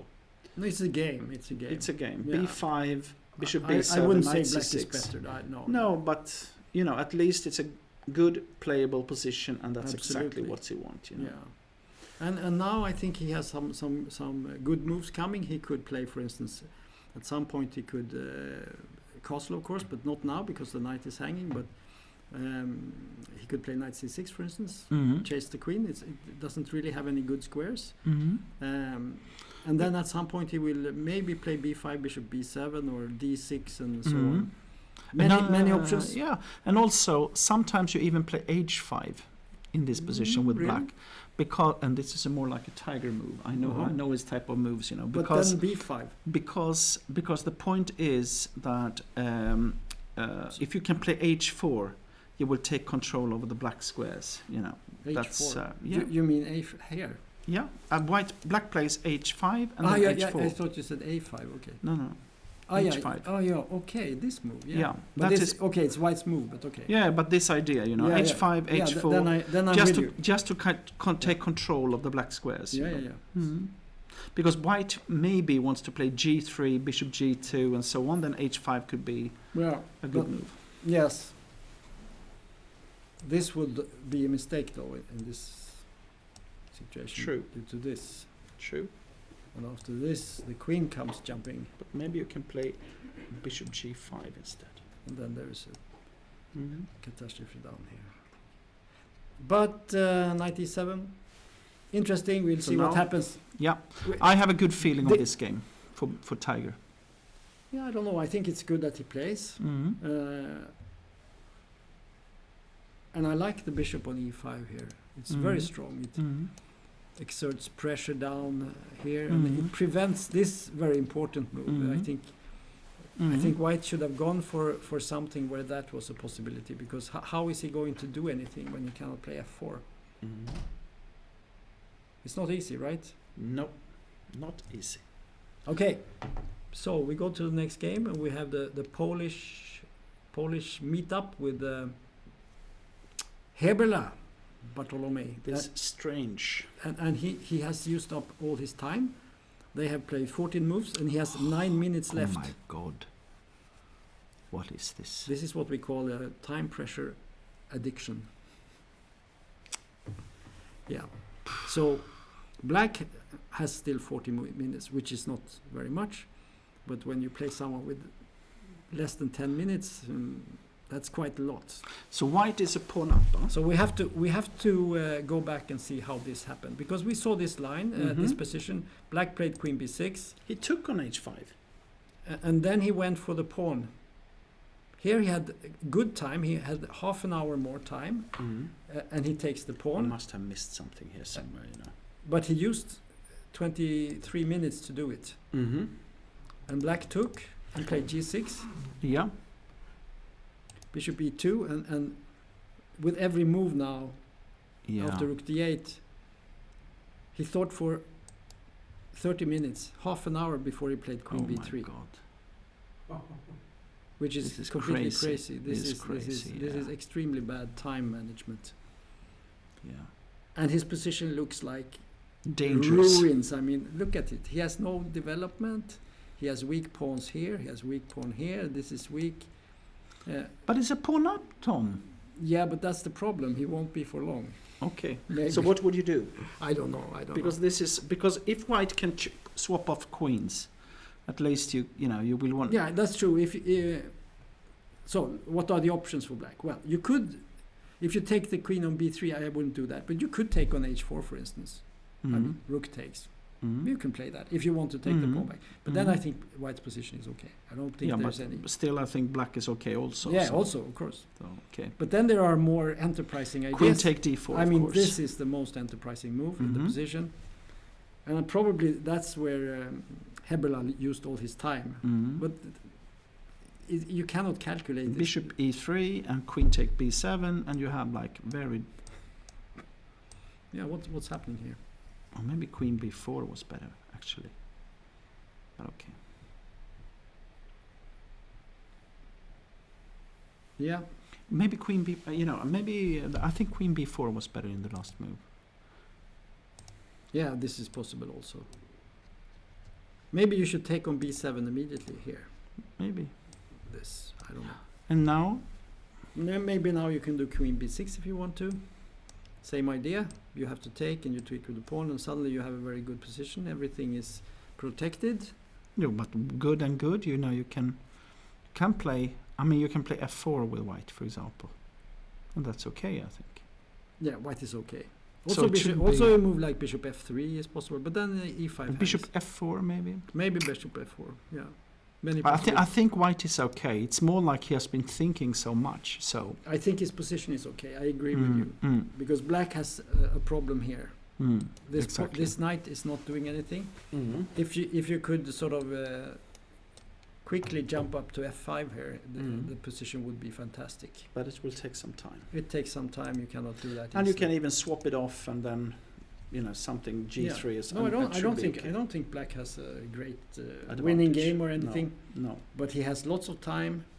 And he's not worse. And he has many possibilities. Yeah. So whatever he chooses, it will still be very difficult. But if you have this type of position, what can happen sometimes is that you try to complicate matters because you do not want to make it simple for the opponent. Right. And then you miscalculate somewhere, it can be a danger when you have better times as well. So let's see what's happening. Interesting. So let's go to the next It's a game. bit strange, I must say, to see this, that Heberla have been thinking so much is a bit surprising to me, I must say. I think there is one factor here, and that's the fact that they are both from Poland. And Heberla is a grandmaster, and this young guy is a FIDE master, and he does not want to lose. Okay. And then sometimes it's difficult to play. Of course. Because you don't have the right mindset. You have other things. You think about other things. You think about what if I lose to this guy, and they're going to write about it in the Polish newspapers or whatever. Yes, it will be headlines. Yeah, headline. The young guy beat the old and so on. Okay. So there is these. Is this how you feel when you play against one of the youngsters? Or no, when I play the older guys. You know. Okay, these 90 years old guys. Yeah, okay, yeah. I see. Okay, yeah. Okay, so we have Axel Falkevall. Yeah. And here we had this position where we felt that we should go back to that position because we had. Here we felt that position. Black has had a problematic position in a way, or at least that White has succeeded in getting into this type of position that he wanted. You know. Yeah, but I think we also concluded that with decent play, it shouldn't be lost or anything like that. But White should have an advantage. And he played Queen D3. I think that was your suggestion in this position. And A6, I think we didn't actually say it, but we said that you have to watch out for this guy. Yeah. So very reasonable, because if he had played something else, Knight B5, you would have to take it, and then maybe pawn takes, and it's a very nasty position. No, I even said that Knight B5 might have been a move to consider, you know. Yeah, even in this position, you know. Maybe here. It's not unreasonable, because I think you have to take it. Yeah. Probably. Yeah, I guess so. Yeah, and this could be quite nice, actually. Could be maybe A6 or something like that. Yeah, maybe. And it's okay. But anyway. It's not so important. Queen D3 was played, A6. You want to keep pieces normally. And now King H1, a little bit uncertain why he plays that. Not necessary, I would say, but okay, he played it. I think he wants to go for G4 and so on, you know. Rook A E1, okay. Obviously G4 he wants to play G4. Yeah, Queen A5, Bishop D6. Knight 6/6 and G4, yeah. Yes. But the problem with a move like the F5 and so on is that then suddenly all the black pieces are active. Frankly speaking, I'm not sure this was the right idea. Might not. There were other ideas just to close down the queen's side. Yeah. The rook on A1 was quite good, you know. Yeah. Something maybe with exchanging off one minor piece and so on, because these two guys here, they are sort of stepping on each other's toes.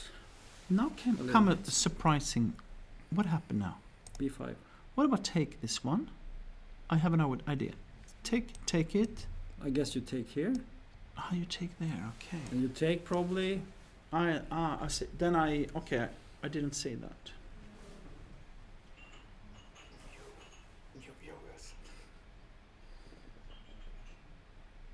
Who is raiding? Oh no, Jesper. Okay. Thank you, Chessburger TV, for your raid. We will try to raid back. Klaus, can you fix that? I don't know how you raid. But okay, and now Bishop take B5. It's absolutely fine. So I take back. This was not good. No. Okay. Because what I wanted to. But the game is so interesting that we don't need any extra analysis. We can just look, because White played F5 here. I think we need to look at that. Okay. That is because now it's really heating up, right? So we want to save all our analysis for this. Okay, F5, very, very complex game now. I guess that the idea is also that, for example, if you take on A4, maybe Black will play F6. Really? Maybe, because at least the question is. I see the point. Yeah. The point is that, you know, because if you swap off that one, it can be dangerous. We can. He didn't do that, but this, of course, is a crazy move, because it's just completely. It doesn't have anything to do with what's happening over here. But I agree with you, because there are two lines here. He can go here, but then we have Knight G5. But also it's totally dead. So you can maybe start to play, Rook A1. You can also play for mate. That's the problem. Of course, you can do that as well. But my real point is that it's dead, the bishop. So absolutely. But on this, you swap it off, and you have Queen E3 or something like that. Yeah, dangerous. Then you come for the mate here. Yeah, and if you instead play Bishop H6. You maybe simply play G5. Yeah, I mean, if you play Bishop H6 first, it doesn't help. Yeah. No. Anyway, he didn't do that. That it would have been completely crazy. So he took on D4. Yeah. Took on D4 and Queen C3. This I like very much, because what he's doing is he's diffusing the black attack. Because you have to. That's the big danger. And now he forces more or less. No, he doesn't force it, but he. Forces White to move his queen. Well, if let's say you do this, How do you evaluate this? I think it should be white is slightly better, but my idea, in that case, I would play probably bishop b4. Yes. And then f6. Rook c7. Okay. On f6. And then the bishop will go maybe here or maybe here. Yeah. If you go to h6, that was my idea. Then you play a5. Yeah, something like this. And it could be that white has got an advantage here, yes. I'm not. That's this position here because is very critical. Because what you do is you play against the bad bishop on d7. Right. So that was, I mean, white has a very commanding position. Everything is well placed. The question is, can black break free here? White played queen d1 here, and he did. Yes, he didn't want the queen exchange. Okay. And now Axel played bishop h6. Okay, because now he's intending to play queen d2. Right. So rook f3, queen d2. Yeah, we can look at that. So.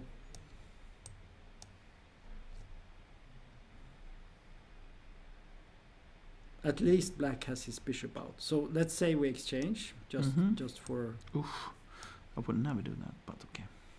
No, but I'm thinking, can we somehow create an attack here? Is it possible to do anything like that? I don't know what to play here. Should we play this move? Probably you bishop go here. c3. So, but because instead of taking on d2, it's more logical to play a5 immediately in that case, Yes, you can play a5 if you want to. The question is if you can take it with the queen, maybe. Yeah, I don't. The problem for white is I don't see the attack right. I think he needs to change plans here to go more positionally. Like I said, instead of queen d1, because now. Well, but he has already played queen d1. I know. So. I know. I just said that he didn't. Yeah, but now we're here, so. The question is, should white take on b5 at some point? Because there is a threat to take the pawn with b takes a4. Is that an idea? But then the a5? In the way I would like it to be closed. So that's why I wanted to play a5, if you cannot close it. I know.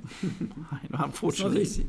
It's not easy. The question is, should you prevent, let's say you play this move. Take on a4. But then you can take on a4. No, I think black is okay here now. Yeah.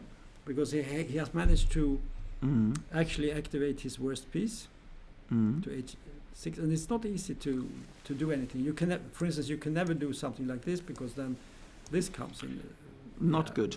It's just bishop e3. Catastrophe. Yeah. Also rook c3, and Yeah. So this is a horror. You cannot allow that. So h4 was just a stupid move. So let's see how it is. Bishop h6. Okay. Yeah. No, I think white has misplayed this now. But that doesn't mean that the position is lost.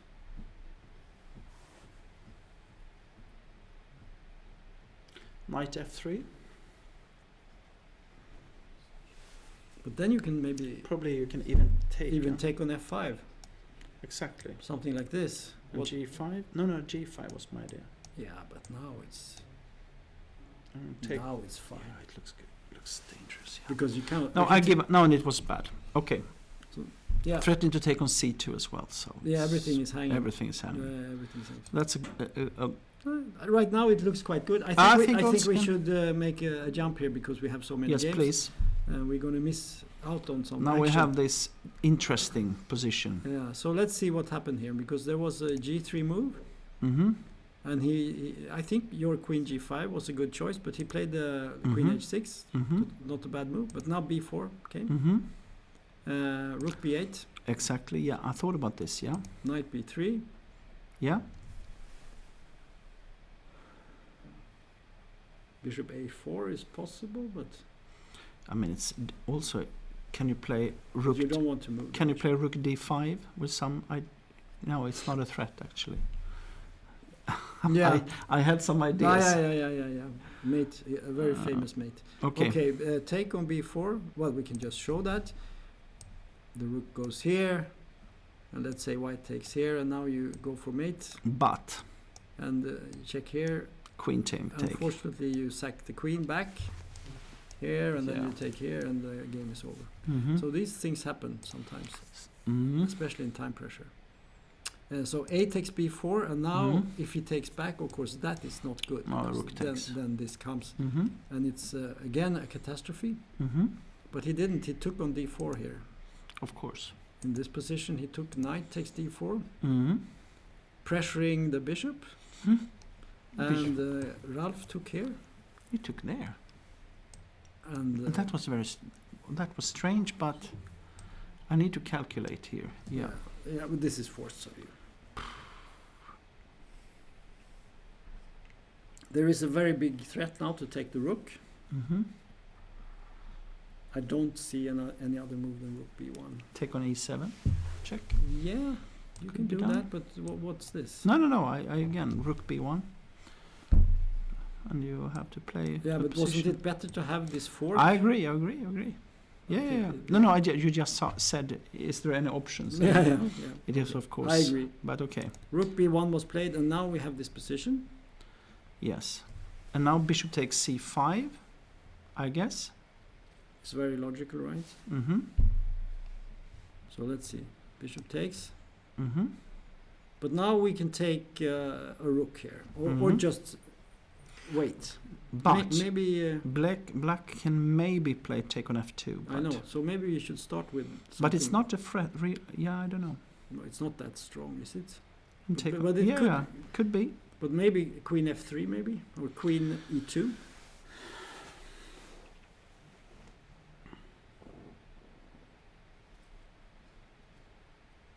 Can you take on d3? Exactly. Queen f3, take on d3, and then knight g4. Yeah, that was...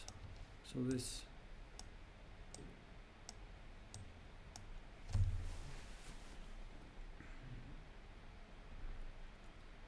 I would be worried if I were white. Yeah, but he threatens to take on d8. I mean, if it's not mate, I think it should be good for white. So we have to prevent the mate, right? So we have to go here, I think. Take on f2 with the bishop. Knight, with the knight. You take with the knight, yeah. Yeah, that might be good. And then I go for knight d3 check and take on e1. So you have to move the queen in a way so you threaten the bishop, I guess. Knight d3 check.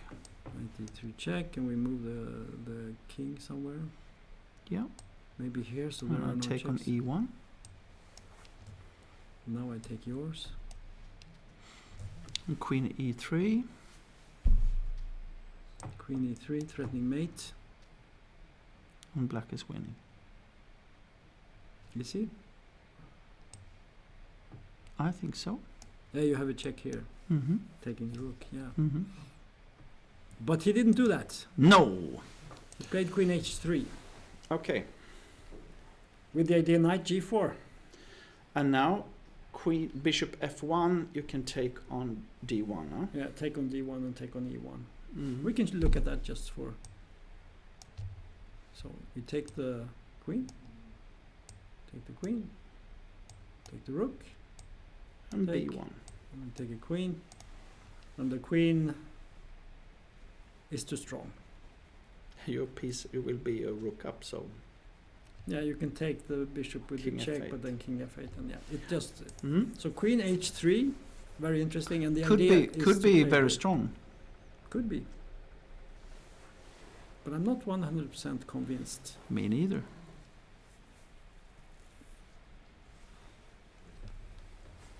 So if I go here, are you going to take on d3 again? Are you going to do this trick again? Is this the point?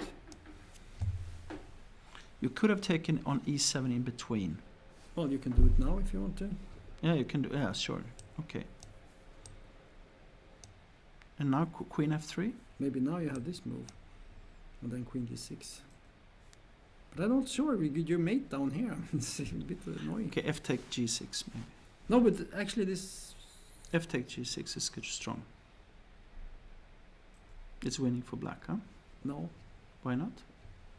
it's not winning. Aha, you have a check on... yeah, I see. You have king f7, I thought. Maybe then I you can- start with this. King up. I always have this check. Okay. Okay, anyway, this is a good position for white, so we do not have to... Here, maybe you can even take on... no, Maybe. you win here. No, it's over. Yeah, it's over. Yeah. Okay. So queen h3. So what did we say? We said bishop c5. Was that the... Yeah.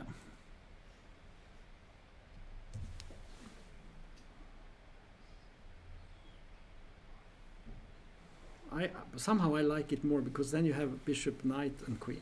Mm. When you play queen h3, you're only playing with the knight. Actually, and queen. what happened was actually bishop takes c5, take on... Was it take on d8? No, we played queen up. Or something. Yeah, that was bad move. Yeah. You could take on d8, I think. Take this. And now you said something like... No,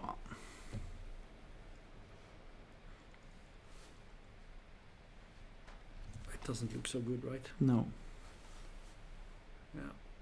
No, probably this is good for... Mm-hmm. So queen h3. Mm-hmm.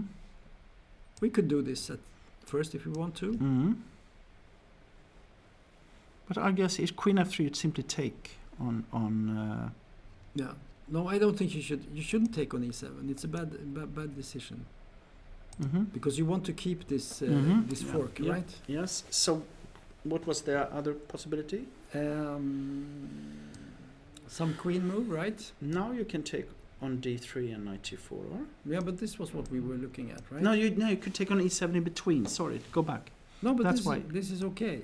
This is okay. We looked at this, wasn't this? Ah, yeah, okay, sorry, yeah, that's right. So go back. Let's go back. But maybe I the king agree. can go here. I don't know. We played king f8. Why? Isn't this Mhm. better? But my idea was that you play this move and there is no mate. I agree. And we are just winning easily. I mean, Yeah. there is nothing. No, let's go back. That's the problem with queen h3. Mhm. It's not a Mhm. mate. Queen f3 will always save you. So it was queen f3 now. Yeah.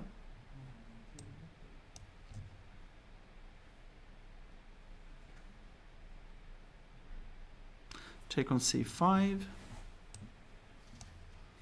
And now we take on d8 maybe. On knight g4. queen takes f7. Yeah, queen f is not funny, huh? Not not for black. Take on d8. Yeah. Can you But take? now we can take on b2. But then knight g4 maybe. Yeah. And now it's a bit dangerous actually.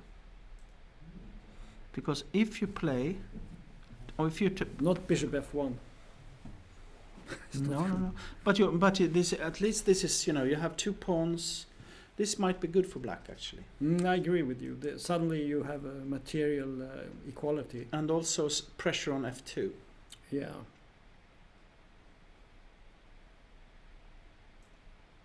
Okay. Okay, good. With that, we're going to the next game. Mm-hmm. So we go to Hampus. Okay. Did we look at this? Yeah. I think we did.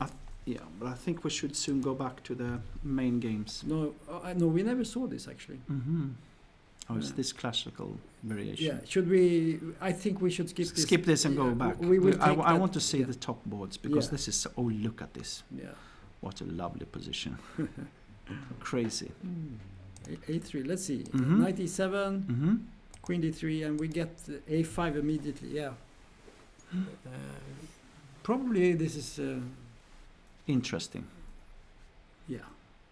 No, but, But the thing is, your move was queen e2 here. Mhm. This was your This was my move. Yeah. improvement over queen d3. Could be because then a5. You because might be able because to then take you on. might have this Yeah, thing. So that's queen right. d3, a5, castling queenside, Mm-hmm. adventurous, take, Mm-hmm. knight d5. But somehow I don't like this really because now black is fast, Yeah, isn't it? now black has suddenly some Yeah, play. but this is, yeah. I think that We cannot change. I think queen e2 was better. Yeah. But okay. But this was this. Okay. We cannot relitigate the game. Yeah. So queen b3, and now knight takes b4. Oh.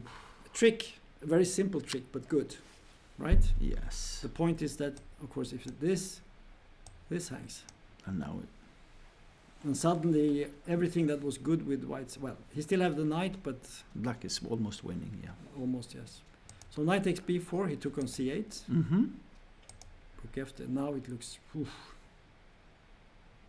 knight d4, knight d5, knight e6, rook a1, queen d1. I don't know what's happening here, but it looks... because king b2, queen e5, winning. Yeah, I would say so. Let's just see this. King here, you want to go with... Queen e5. Queen e5. And the knight is hanging. Yeah, this wins immediately, But right? Can you play this? Take on d1 and take on c5 or something. I don't know. Take. You can even take on h2. I don't know. Yeah, but what about... I mean, if you play a move like this... Yeah. What I mean is that... You could do this, Mm, but it's not. There is no real threat here. no. You might even get away Knight c3 or something like yeah, that. You know. this looks horrible. Yeah. So this is the position, yeah. So actually he missed a little bit of a trick. Yeah. If that ends the game, but maybe it doesn't, I don't know, but I would prefer black here. Of course. No, black it must be close to winning. Yeah, maybe, but there is My feeling is that. there is some knight f4 too. But also, of course, the knight has got some problems in finding a... Do you have to move the king now? Something like that? Is that is that the case? It's not so clear. It's not 100%. No, but true. I mean, it's true. It looks. He's fighting well, and Seeman has got worse time, so... It's still a fight. Mm-hmm. Okay, let's go to the next. What's happening here? We have a little bit of our... So let's see where we were. Knight g4 was played. Mm-hmm. a5, Mm-hmm. take. Mm-hmm. And he didn't play. What did you say? A4 was my A4 was suggestion. your idea, yes. And he played knight c6, Which was the other move that I also looked, but I thought A4 was better actually. But and okay. then there was knight g4, knight b4, knight e3, which we looked at. Mm-hmm. Bishop b7. Yeah, we had this position, I think. Yeah, and now he had this move. Mm-hmm. And knight c2. Oh. Maybe this is very strong actually.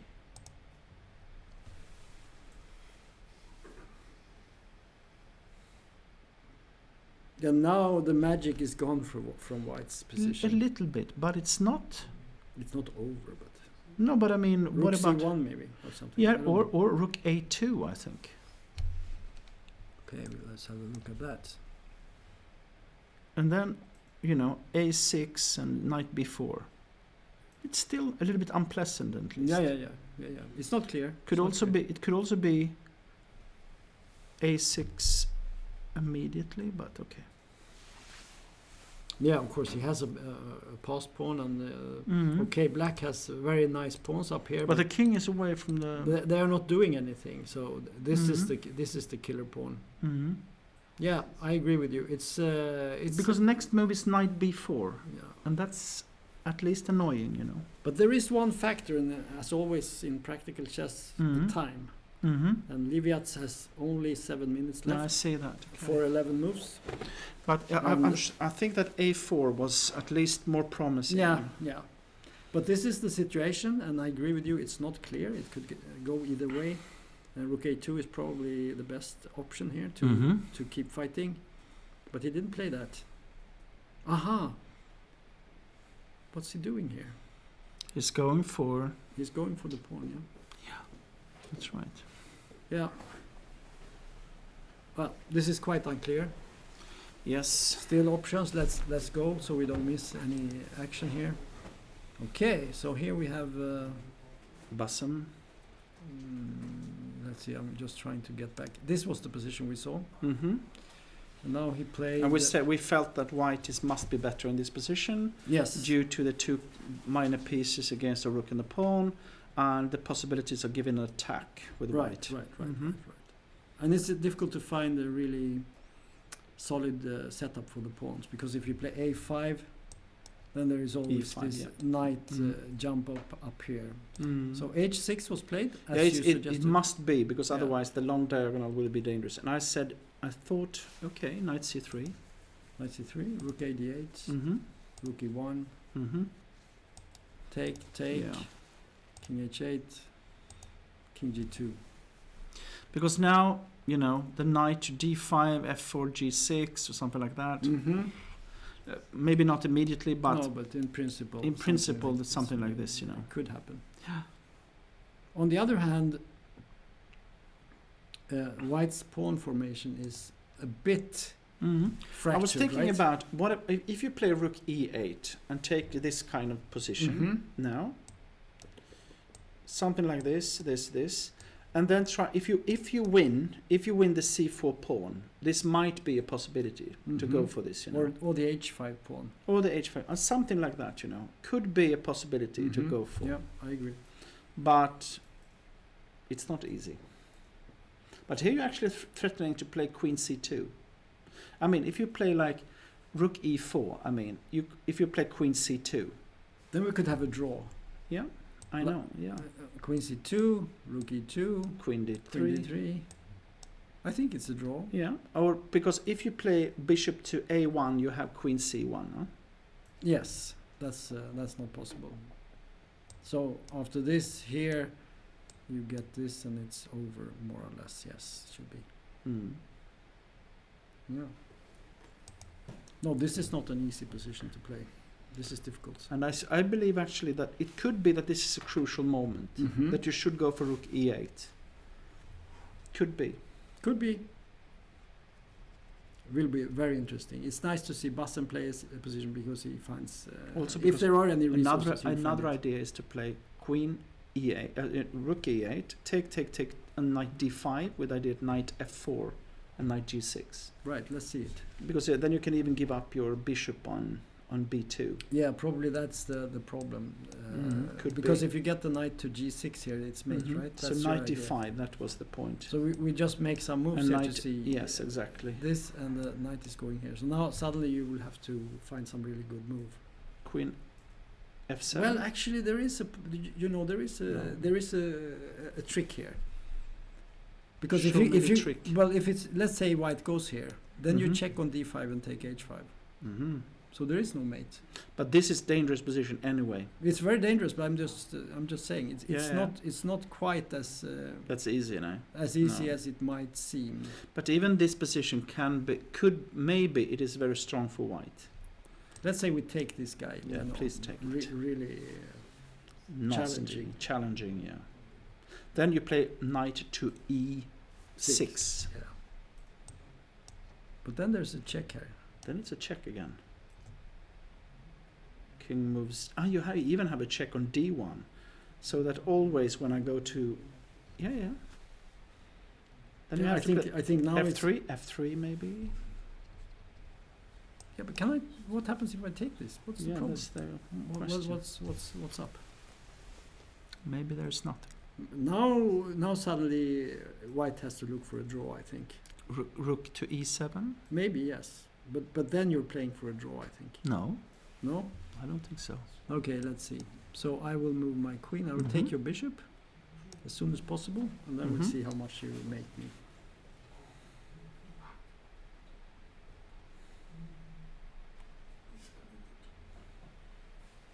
No, this is nothing. No, at least. It's very difficult. Yeah. Now you fight for it.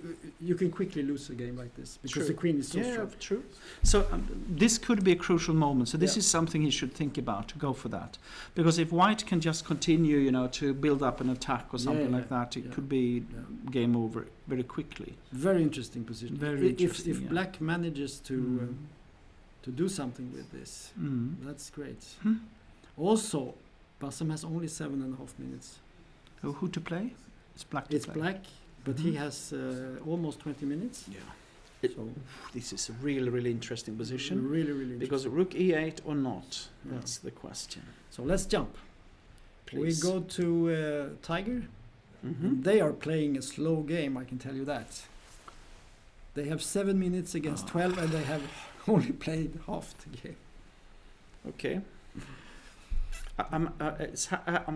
You could be happy for Tiger that he's playing an opponent with the same slow pace as himself. With the same addiction. Yes, exactly. Okay, so in the game, let's see what happened here. We had h3, a6, bishop f1. There was an exchange, and then there was this flirting with a draw that Tiger flirting with a win wanted to avoid, so he played this bishop e3, b5, as we said, knight, and now d5. I mean, black must be okay. I mean, black is okay. Yeah. And better time. Yeah. a4. Must try to create something. Yeah. Bishop d6 and b4 is logical, huh? Yeah, this happened. Yes, this happened. And then this. And bishop d4. And now short castle is obvious, but I don't think white is much worse here. Actually, I think white is worse, but I said not much worse. Okay. You have to note. I have to note. That's true. Yes. The it's value, true. you know, each word. I agree. I hedged my opinion. No, That's but my experience with the Sicilian positions is that this type of position, yes, in a way you're worse, but it's not very easy because there are no real targets. I mean, white's position is quite solid, even though he has most of his pieces on the first rank. Yeah. But this will be decided by time, I think. But castle f6, e5, you know. Okay, anyway. Yeah, I agree with you, but white is going to develop. He's going to play knight e3 at some point. The bishop will come out at some point, and so on. And yeah. Anyway, so in the let's go to the next game, and we have this game. Suddenly, it is. We have to. Let's see where we were. Here, yeah, he took on d4. Yeah. Now. And now he played bishop e3. Okay. And now we said queen. Bishop b4. No, we said queen b4. Yeah, queen b4. Sorry. Yeah, queen b4. Yes, right. This move. We said possible. But it wasn't played. No. He played knight c5 instead. But that's strange. Interesting move. Take. There was. Yeah, and then you take on a7. Yes. Strange. For me, this was strange. Yeah, a bit strange. Okay. And then there was. Because now white is suddenly slightly better. Yeah, but opposite colored bishops, it will a be double pawn. It will be a draw, of course, Yes. but you know it's strange anyway. You know that you. I think black. I think black was better in the position draw before. is a success for the black player. For the black player. Yeah, okay. Because he's younger, lower rated, lower title, everything is lower.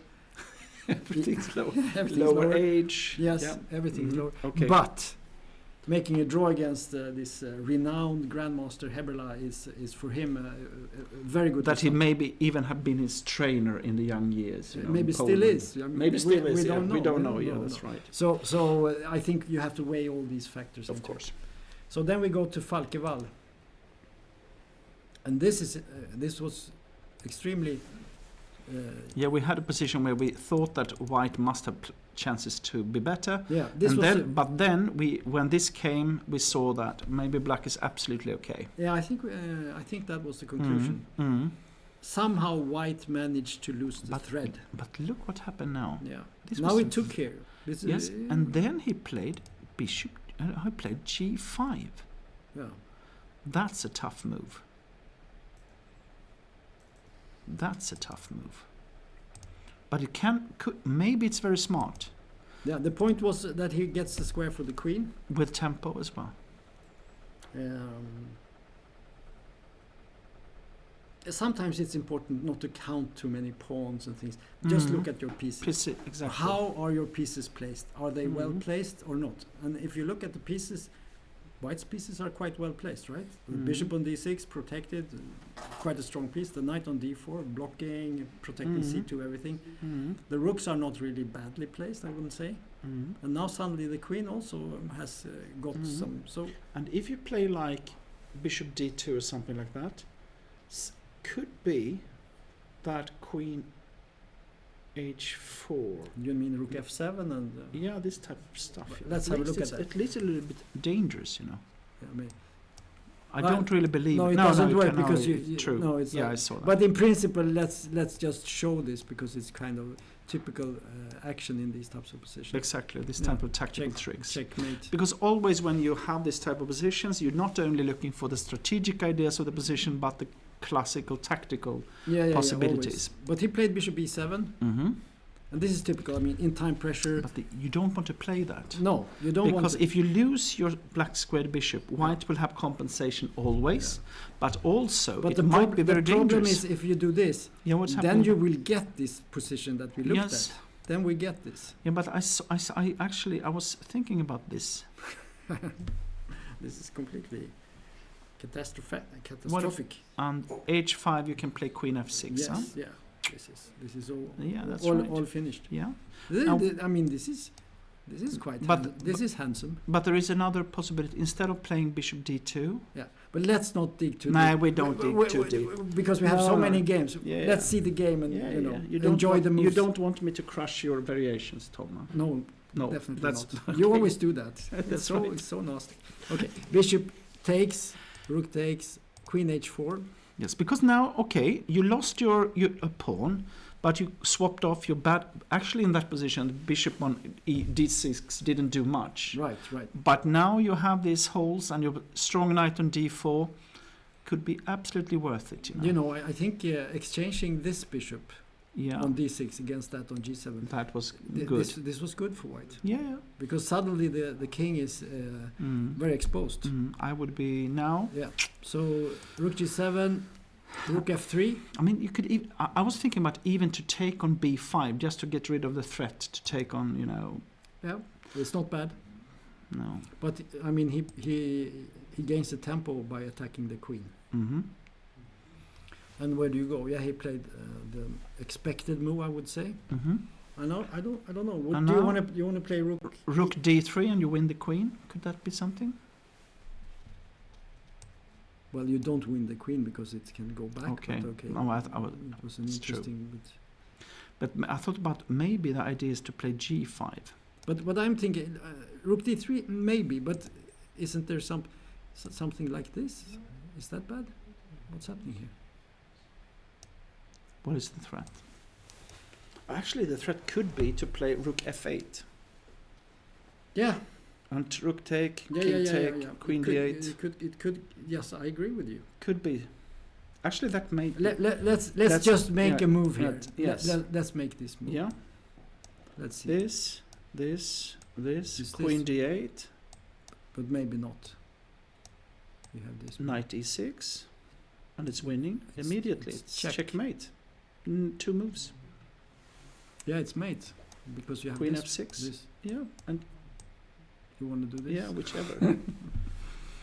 So it's a fantastic possibility. So I think you should play rook ef, f1. This is now suddenly has some attack, but probably black could maybe play some g5 or could be, but actually even then queen h6, Yes, and the rook knight is hanging. Okay, so queen. Okay, it's a g5. Maybe this is troublesome somehow. Yeah, because queen g4 h5.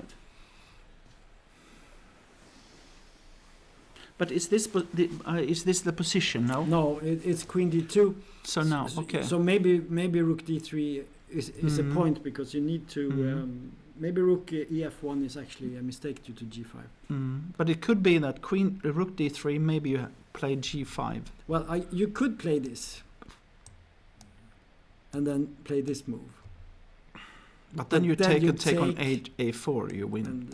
And you take here. Well, but d6, e6. But rook but c4. Here you have not rook c4 because it's mate. Sorry. Yeah. But he played rook e2. Okay. Mm-hmm. Allowing a check though. But of course, then you could go back if you want to. So that nothing is lost. Maybe we see a draw here. It was hard fight. Let's take a draw. My feeling is that these youngsters, they don't want to play a draw in this type of position. But okay. Anyway, I think we will leave this now. Yes. And we will jump to the next game. Yeah. And we have this fantastic game. What's happening? Oh my God, what is happening here? Yeah. Rook down. Let's go back. So we had this position, and White had to play Rook B1. We said, and then Ralph played the very interesting idea to go here with mating ideas coming up. And now we thought we were looking at Queen F3, I think. Queen E2. We looked at these things. But he played Queen C2. But he played the Queen. And the idea is, of course, also if you can play F3 to cover up on H2. Right. So that might be smart sometimes. So he's you could say he is establishing a second rank defense here. So let's go, because after this there is a check here. I don't know what's happening.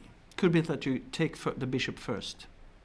Probably yes. So you start with this move, and then probably here, and then F3, and then F3, and then it's good because if you take on D3, you take here. What's happening here? The rook is hanging. Yeah. But if you could take the knight, then everything would be fine. But rook D8 maybe. Lovely. But even then, I mean, White is better in this position. Yeah, I think so. So, yeah.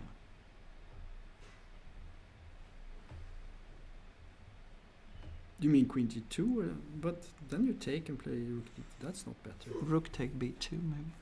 No. Okay, let's say we take this guy just to have it. Sure. And C6. I wouldn't be so certain about this. I'm not certain, but I say that after C6, White, at least White is better. Yeah, I agree. So it's not like winning directly or something, because now you threaten to play a little bit of Queen C5 or Rook B7. You want to play Rook G3, but I think you can just take it. And King F1, and I don't really see the draw. Follow-up. No. Okay. Anyway, let's see the game. Yeah, Queen C2, and now Ralph played very sensible. Inspiring. Yeah, maybe. Yeah, surprising. I mean, when you attack to move a bishop backwards, it's almost impossible. But why not Bishop F1 now? He played that. Oh, okay. So both players are sort of regrouping in a defensive way, and now take. Okay. Knight takes D8, and now he took on C5. Knight C6, Knight G4, H3.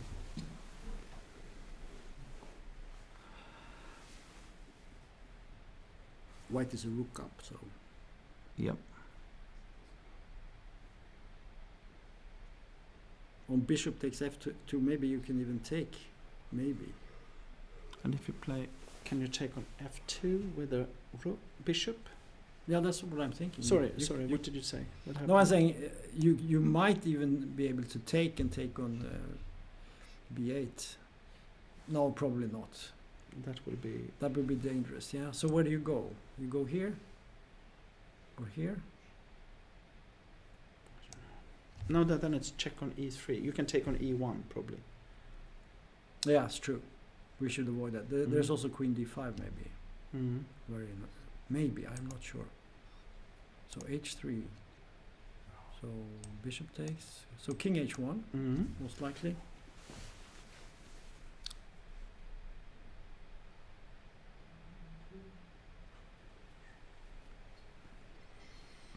Yeah, there's not so much left of Black's attack here. No.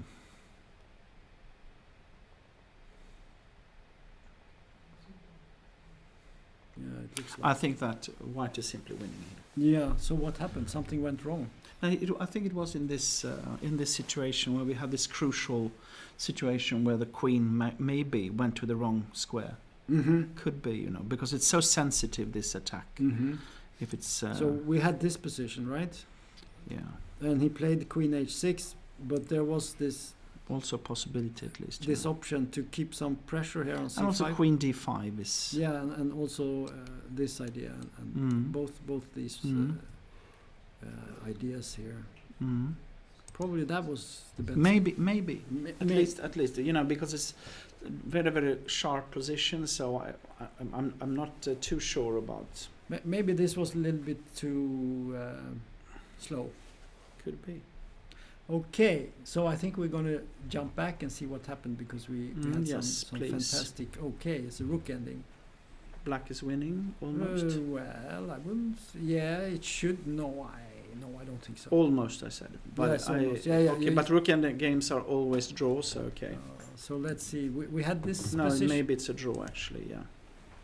So we had this situation, and there was this mistake, allowing this. So he played Queen B3 here, but already maybe he has. This whole idea was with long castle looked strange to me. Very strange. Very strange. He just gives. But it was also Queen E2. Maybe was stronger than. Maybe. Yeah. Yeah.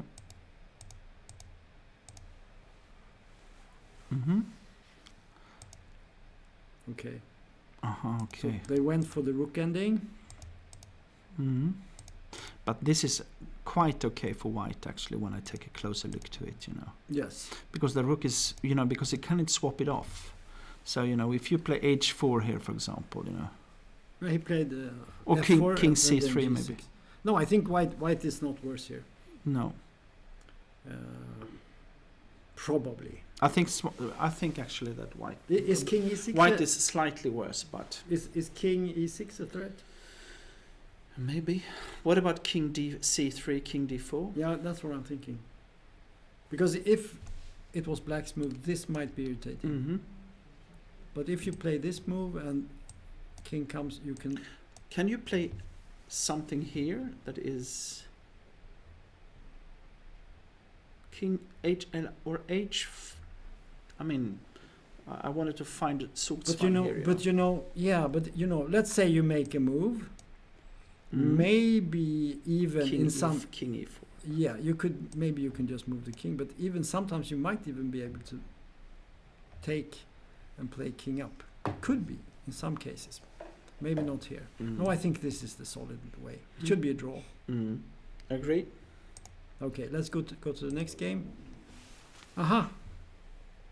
So let's see what happened here. So let's see, where were we? Knight C. We had this knight C2 trick, which was very good. I think we saw the knight C2 move, but rook B2 was very good, and then knight C2 forcing.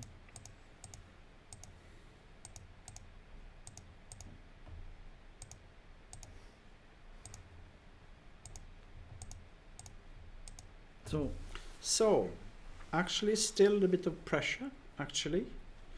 Because you cannot take on a6 with the knight, because then rook a5 will come.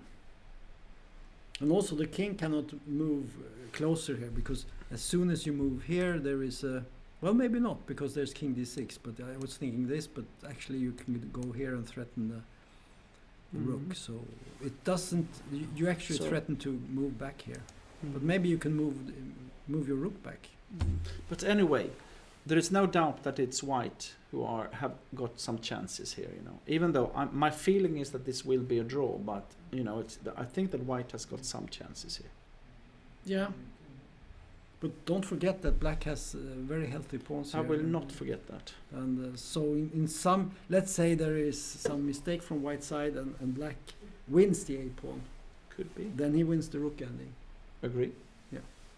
Good. Let's go to the next game. So we have Bassam fighting. Let's see what happened here. So it was queen takes e6. It was king g2.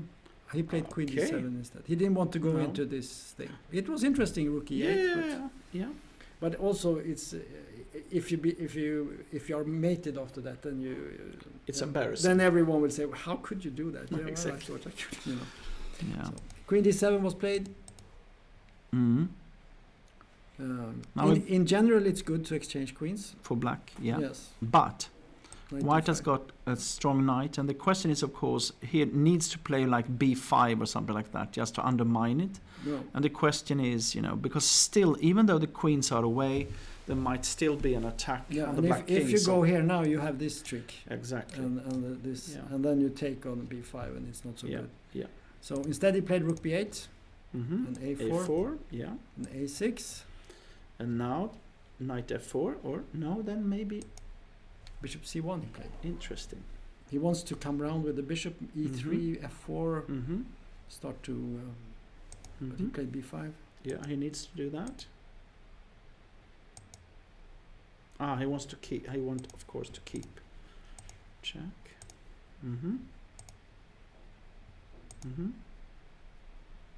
I think he's playing quite good here, isn't he, Bassam? Yeah, this is he's so good. He's so good in these positions. I know. I've analyzed with him, and you know it's because here you have. That's why he wanted to keep. Of course, an extra pawn on the queen side, because then you have a chance to win. Because if it's completely, cleaned of pawns on the queen side, you will most likely make a draw with two rooks against rook and two pieces. So. Well, this is not over yet. I mean, you can still fight here, but I think there is. But it's difficult. It's very, very difficult. It's very risky. Also, because the pawn on h5 is very good, keeping down any type of g5 or some kind of because black needs some active play for his rooks, but it's hard to say right now. So c3, rook takes c5. The pawn on c3 is doomed in many ways because the rook is so good on c5. I think what you have to do here is somehow you need to try to win this a5 pawn. Yeah. If you could do that, you have some chances. I agree. So I'm thinking if there is maybe, let's say you play rook a3 for instance. Take on c5. Take here and maybe take on c5. You want to take on c5? Yeah, because I don't want the rook to come get into the position. Yeah, that's true. I think this is much better. Yeah. Yeah, this is tricky. Because now you threaten to in this position c3.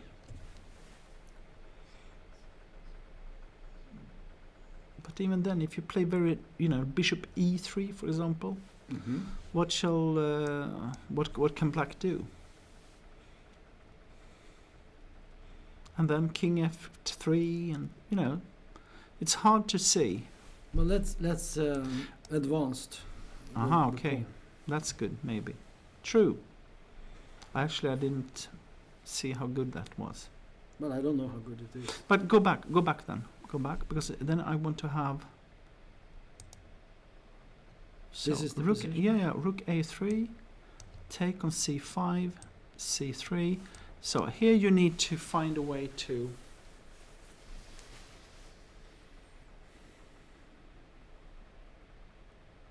And I mean, if you move the knight, rook b5 will come, huh? Yeah, that's the idea. So let's just show this. If the knight goes, let's say here, I think you can do this. Yeah. And if you win the a pawn, then the win is, even with bishop and knight against rook, it's not very easy to win. True.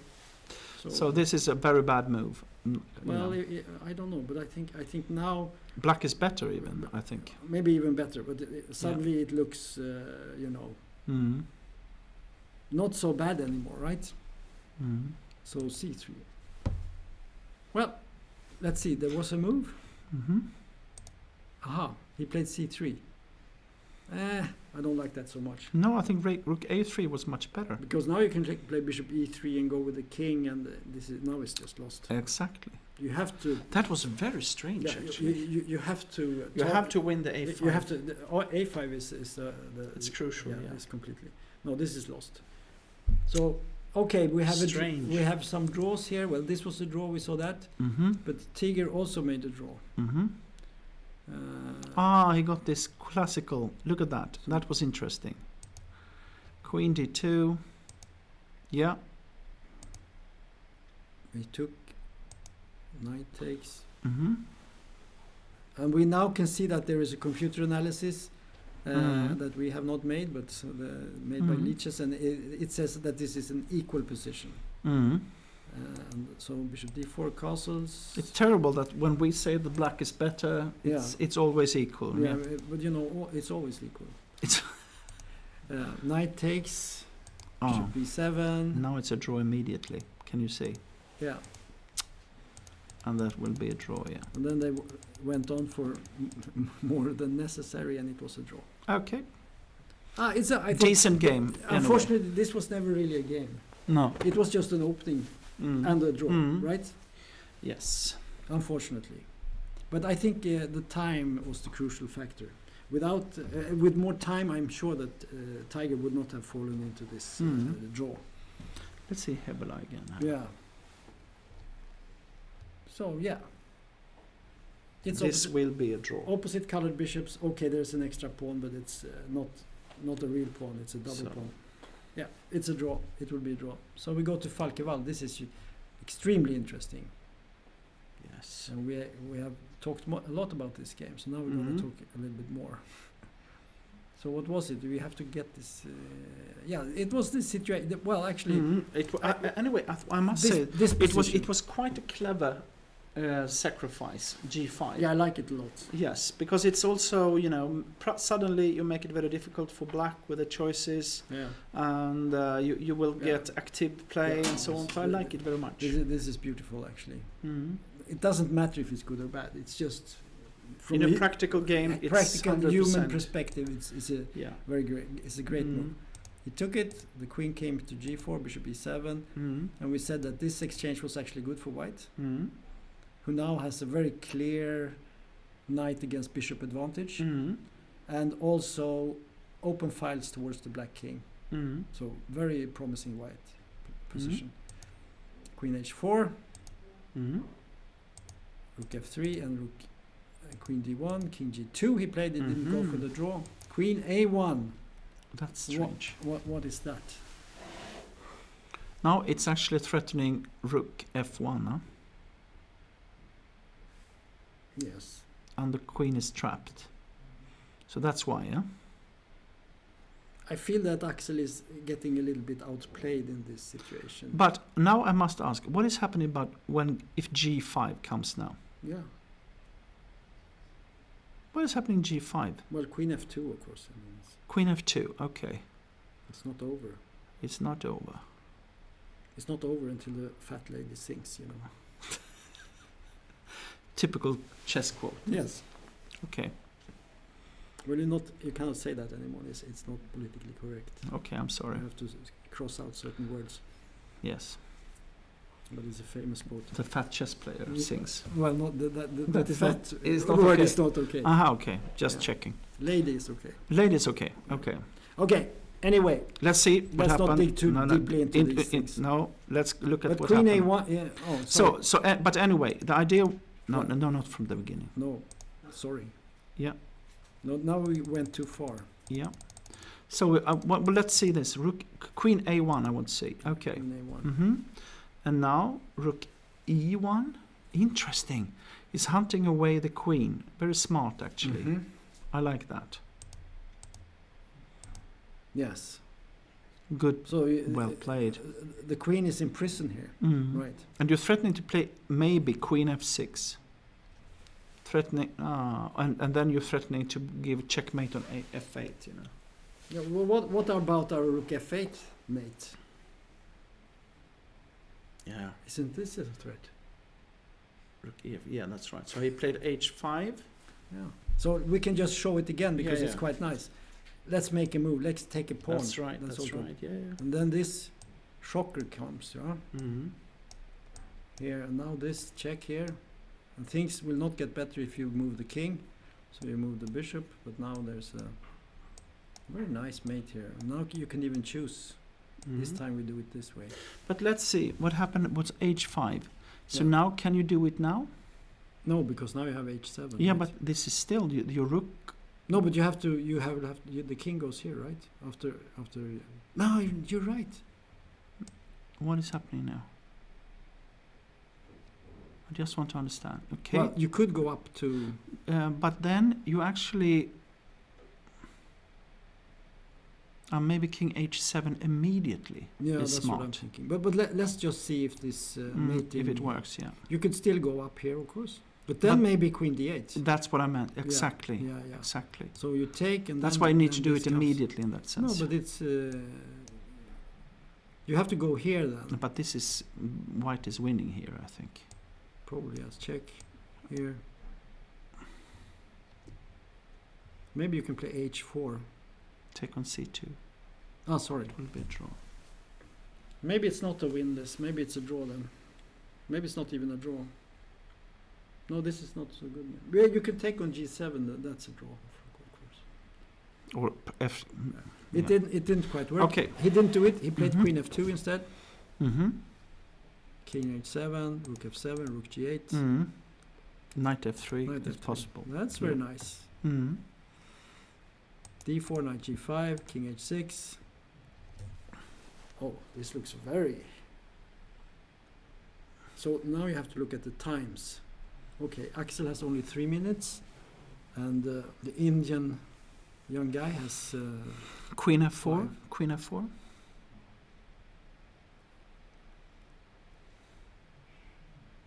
Is there some problem with queen takes? Rook f2. Yeah, there's no such problems. He took on g7. That, to me, that looks a little bit strange, right?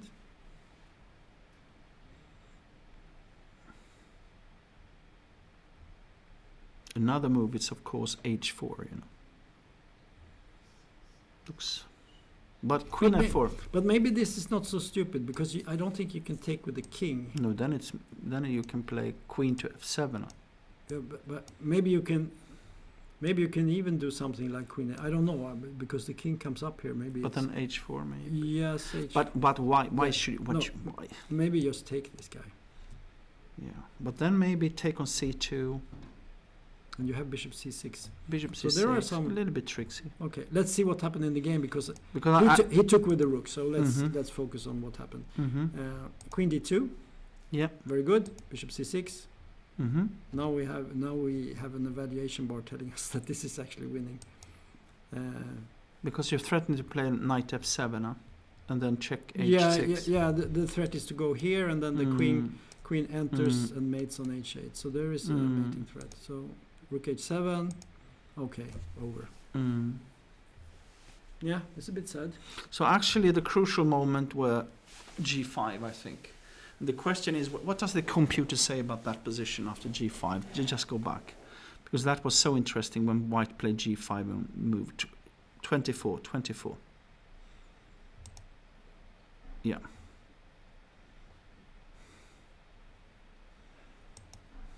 It's equal. Right? You said that. So the question, when does it start to get problematic?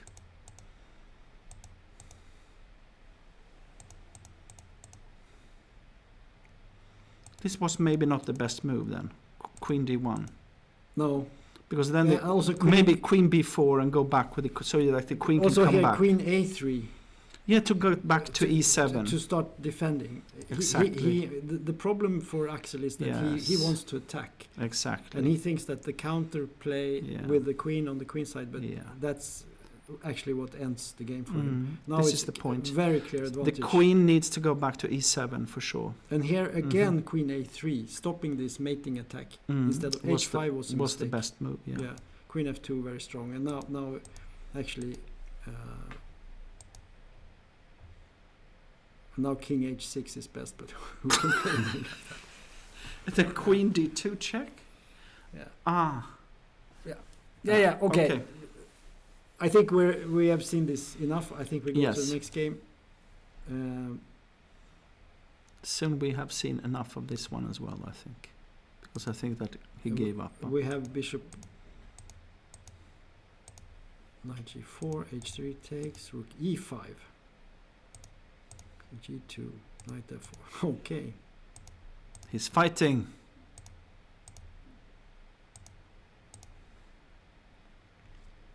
Yeah. And game over. This is it. Mm-hmm.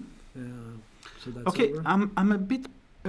Actually, I'm a little bit impressed by Khan, how he defends very well, calculating well in this type of situations. You said he's a very good fighter. Yeah. And I think there's no doubt that because position-wise, I cannot say that White would have had anything here really, So in this position, after Queen f4, Black is at least equal, I would say. And then complications started here. A5, knight E5, D4, G3, and here we have maybe the most crucial position. Let's check what the computer says, just for fun. Yes. Black is better here, but Queen B8 is the best move. Okay. Which we said. We said that when G3 comes, you can always go back. Exactly, because you hold back B4, So that would have been good. But Queen G5 also. But was Queen, better. but Queen H6 now it says, well, maybe equal game. So Queen B8 was better to go for. Okay, because you hold down B4. That is crucial for the position most likely. Okay, I see. And actually you can go for Bishop A8 and Queen B7.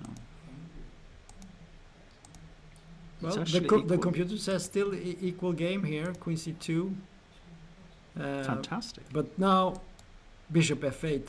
What was the move? Knight G4. Yeah. Okay. We're not going to look at it. You can look at it yourself on the Lichess app and see all the computer analysis. But I think we gave a reasonable evaluation of the position. At least a reasonable, yes. Yeah. No, well, that's the only thing you can hope for. Yeah, that's right. So let's go back and we go up to this meeting. This will be a draw. And maybe it is a draw really already. Let's see. We had this. Yeah. F4. G6, King C3. Yeah. Okay, this is also possible. King D4.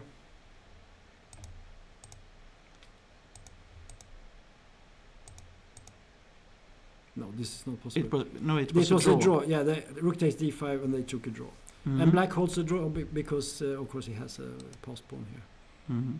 But white also has a passed pawn, and usually then it's a draw. So it's a draw. Okay, good game, I would say. Yeah. I think that Cantans was better. And it was much more combative than I thought. Yeah, absolutely. But I think Seemann at one point might have had a slight advantage. Yes, it's possible. Yeah. Okay. But also, I think that Toms were better on one point in the beginning. So let's look at. So here we have a classical ending, I would say, with an exchange down, but you have a pawn. But I believe this should be a draw. Well, because quite often the knight is better than the bishop, yeah. But also it's the pawns are on the same side, so I think it will be a draw. So this was the position, and he moved the rook back to prevent the king from getting in, and now black went for. Because if he doesn't do that, I guess I don't know what happens here. I don't think you have to take on a6 and give the exchange, do you? I don't know. Anyway, he did that. Let's see. So take, and then you do this. Yeah, and here we are. But this should be a draw. Because yes. Black has such a solid position, and we know that to win you need to get a passed pawn somehow, or win one of Black's pawns. It's extremely. And the knight is very good in defending in this part. So the king has like a fortress with the pawns and everything. It should be a draw. It should be a draw. So let's go to. Okay, I also thought about what is happening here. 2 rooks. Yeah. Let's see what happened. So he played c3, and we were critical. We said that this is rook a3. So let's go back and see rook a3. No. Okay. What about rook a3? What is happening then? Knight takes c4. Yeah, this is a possibility. Okay, knight d6. Of course, it's always good. So all important. All moves are good. Okay, rook takes c5. But this is also good. So c6, rook e7, knight a4, rook e2, king h7. Yeah. The idea is that after this, what can you do? Knight to c2. Rook to c2. Rook to c2. But black has... what do you play here?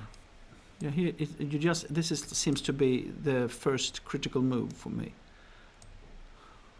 Because if you can play rook c5, but you can go here, right? okay, and f5. Okay, maybe you can play knight d6 and some rook c5. And then we protect. Rook d5. And rook d4. Maybe here. Rook. Now we go here. I mean, at least now you have a little bit strange position pieces. Yeah, but if you cannot get the if black is allowed to play bishop b6 here, true. So you have to go here, but then the knight closes. I think this is winning for white. I think there were other easier ways. Maybe. Okay. We were playing it just to see. Of course. Anyway, I think Bassam will win this. Bassam will win this. Then we have this Heberla game. Will be a draw. Will be a draw. We have this game and Ralph is playing still. It seems it's lost. He has lost. Yeah, he's lost. Hampus, no. Yeah, this is a game we haven't. We checked. We haven't checked. But he is a better position for black. You can see that already. Yeah, he's maybe winning even. Maybe even winning. Yeah. There was one game you were interested in. This our Japanese friend Shri. No, not Shri. His name is Shu Otsuka from Yokohama or wherever it was. Yes. Yeah. I think he's one of the few Japanese players who have played in the Rilton Cup. Maybe the only one. I'm not sure. But no, I think we have had before. Maybe we had last year. Maybe once or twice. Yeah. Anyway, very nice to have. Japan is like a white spot on the chess map, right? I remember Hikaru, of course. I remember when my former trainer Mats Andersson he became the champion of Japan in chess. I remember that. The reason is, of course, that in Japan they play shogi. Yes, and Go. But mainly shogi, because Go is, I think, Chinese, the big game, but shogi is the big Japanese game. So, anyway, okay. But this is we haven't followed it, so the question is. We can just look at the position. Yeah, sure. And my impression is that black should be better. But pawn up, sure. But it's difficult. It's difficult because if you put the bishop on d5. Yeah, I think you played bishop d5. But white sometimes can play like knight g4 and f6, things like that. Try to trick something. Yeah, it's not. But I still, after bishop d5, then I don't think it's enough for a win. For white, I think that black has got good chances to win this position, because I cannot see that it's really dangerous. This, if you play bishop d5, bishop f7, it's absolutely fine. And then even pawn on h5, even maybe. But it's I bishop d5. Let's say we play rook c7, just to start off. Maybe threatening to at some point take on. I mean, black is clearly better, but it's still a game. Okay, we played. Yeah, maybe bishop to actually go to f7. I agree, because now you threaten to play rook d2 check. Yeah, that's a good move. But white has some activity, so it's not 100% clear. So do we have anything else? Well, we have Milton Panzar playing against Savita. The female grandmaster from India, and he has a pawn up in the rook ending, but it's not easy to win a position like this, right? Now you're threatening to play rook c6, huh? No. Sorry, I was thinking differently. C6. Maybe g4 is a problem, to exchange. Of course, and exchange. And the problem for black is that the king is stuck. Yeah, you could play, but it's stuck actually. This should be a draw, I think. I think so too. Okay, so let's go one last round to see here. Okay, so on board 2. Yeah, this will go on forever, and then it will be a draw. Yes. And this Bassen will win. Bassen will win most this. likely. Yeah, he has all the advantages. Mm-hmm. But you cannot be 100. It's not. No. It's not finished yet. It could still be some tricks coming up. And this should be a draw. And Hampus should win this game, I think. Okay, I think we are going to take a break for maybe 10-15 minutes, and then we come back and we will summarize this round. Yes. Okay, Perfect. Thank you very much. Thank you.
Okay, we're back to the 6th round of the Rilton Cup this year in Stockholm. And one of the big things that happened is we got snow. Yes, Yeah, we have. we have snow in Finally, Stockholm. Yeah, finally. Yeah. So it's actually, we feel like it's Christmas, but it's over. But Yeah. Okay, so it's a little bit winter time here, White Christmas, and we have still some games going. So we thought maybe we will go through them one more time. What's left? And this one has nothing much has changed since the last time. They have moved the pieces around.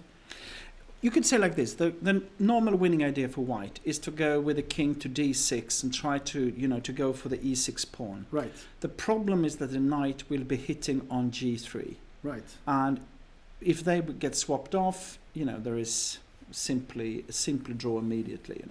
So that's why we are both sure that this will end in a draw. Because that's yeah. There are many ways. Also, you can do it. You can do it in many ways. Of course, a mistake from black might lead to a loss. If white makes a mistake, it would just be a more certain draw. So, but I don't think we're going to analyze this very much. No. We just see that it's a draw. So we go to this game is quite interesting. Yes, because now we all can see that white is almost winning normally, but here you need to have some technique, of course. Maybe we should turn this down. I would say that a normal way or plan for white is to put the bishop on b6 and then go with the knight to c7, because then you will win the a6 pawn. Right. That is like forced. Yeah. So that is like an idea, but it's not so easy because the rook can actually try to dominate the pieces a bit, try to attack, try to do some mess and so on. So, and the question is also, of course, should the white king join in? Do you need that? That could be one way of doing it. Yeah. The problem with the king joining in is that you might drop something on the king's side. Exactly. So there are pros and cons with that. No, but if you put like a bishop on b6, it's covering up on f2. Yeah. And then the king can start. Yeah. But again, you have like a little bit different possibilities as white. So if we could put this here, and the knight goes to this square, it's winning immediately. Yeah, like this. They don't move like that, but if they could, it would be just resigns. Exactly. But it's not that easy, and in the game... Black needed to do something, so he played g6. Yeah, and now the question is which is the best way here. I mean, you could take, but of course in this position... why should you, in a way? No, I'm not saying you should, but I'm just saying, let's say we do this. Sure. Still... it's it should be close to winning, but now at least the black king could maybe try to join in on the queen side and so on. I think there is another move that it's much more attractive, instead of taking, because now it's a knight e8.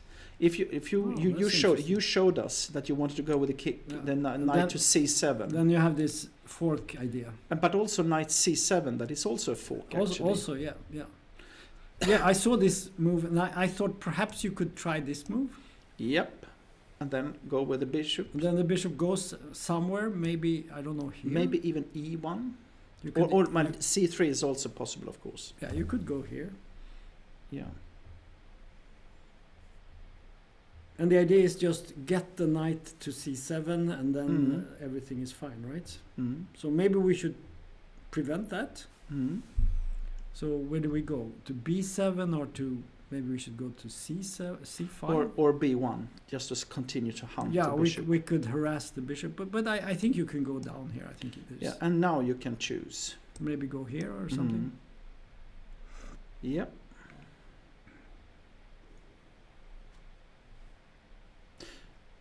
No, I think the bishop to d2 was better actually because then you want to play it to. I think the idea, bishop d2 is a much better move, isn't it? Because then you have the option to go here. Exactly. So if black plays this move, which is actually a big mistake, because then the bishop comes to this square and the knight will come here and then it's over. Yeah. So this is an improvement. But can you prevent that actually? How do you prevent the bishop? Well, you have to protect two squares. you have to protect by hitting the a5 pawn, Mm-hmm. and you have to prevent this. So there is only one move. Mm-hmm. Right. Mm-hmm.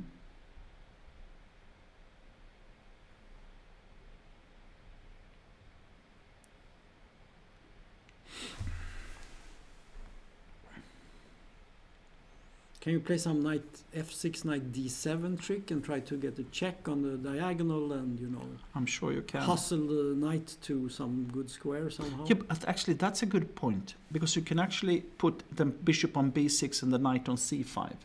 Yeah. That will be the same. Yes. So why not, in this position, knight f6 check? Yeah, that's what I'm thinking. And the king has to go to g7. Yes, Because and- else you... and now then you knight go here. d7. Yeah. And probably you do something like rook d5 or what? But then I give a check. Yeah, I know. And it's actually, I think it's winning almost. Is it over? I don't Bishop know. c3. Because if you play king f7, I give a check on e5. And now you win the H- g6 pawn. Exactly. No, this is winning. Just. It's winning. Yeah, it's Simply winning. I think it's Yeah. winning. Yeah. And I know that Bassen will not miss this. I mean, he's very, very good at calculating these fine tactics in the ending. Mm. And if he wins the g pawn, of course, then it's really bad. I mean, then he can win on the king side. Yeah. So let's go to the next game when we have this one, and we have said that we are not going to analyze this. It's opposite colored bishops, and it's been like this for a long time, and nothing is happening. Mm. And it will be a draw. It will And be if a it's draw. not a draw, well, then, yeah, maybe. Then but it's a scandal. yeah, some sort of. And then we have this ending. We weren't sure about this. This is Søren Senja. Yeah. But no doubt, black is really is- much better. Black is pressing. There is a small problem here for black, Mhm. and that is you cannot protect this pawn and this pawn at the same time. That's right. Easily.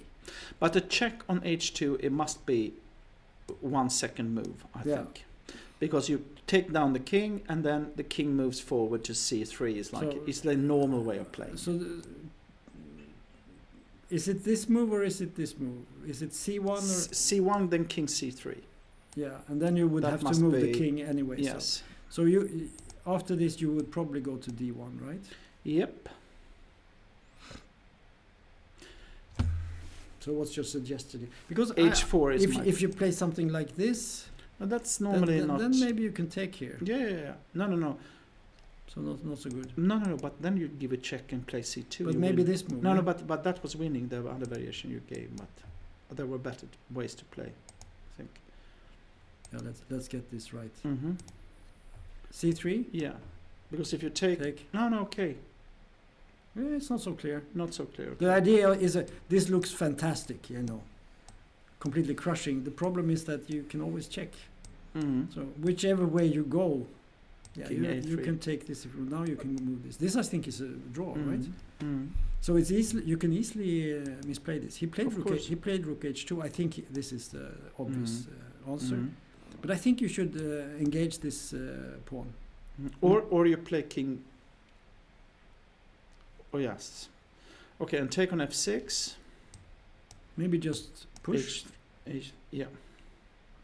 Because the idea is now to play a check on h1 and then play h2. Huh? Yeah, or just move the rook over here. And then go Yeah, for and that. then It must be winning. and this. suddenly this is horrible. I mean, I don't see. I think you have to do something like this. But now you can But play now you can move this. king d3. What about this? Threatening a Or- check. Or this one. Well, you could go here maybe. But that's why king d3. But now it's over. Yeah, that's exactly. So you cannot play f6. No, this is winning. This is winning. Mm. He's winning. But when I went past the game during our break, I looked at him and he was not so happy because I think he wasn't. He hadn't seen it yet. No, but rook endings are always difficult. Yeah, they're always. So you're And always worried that you will Yeah. make a mistake. Or Then we have another game. We haven't looked so much at this, but Yes, but now you see, we have this ending. and now it's interesting because now white can actually take a pawn. It's true. But then black gets a post pawn, right? Yes, but is it But- enough? Who knows? Let's have a look. So if we take here, Yes, that must be worse. But it's not so easy. But this should be winning. But chess is not easy. This king placement here is maybe you can actually play b3 here. Very advantageous for. Can you play b3 here?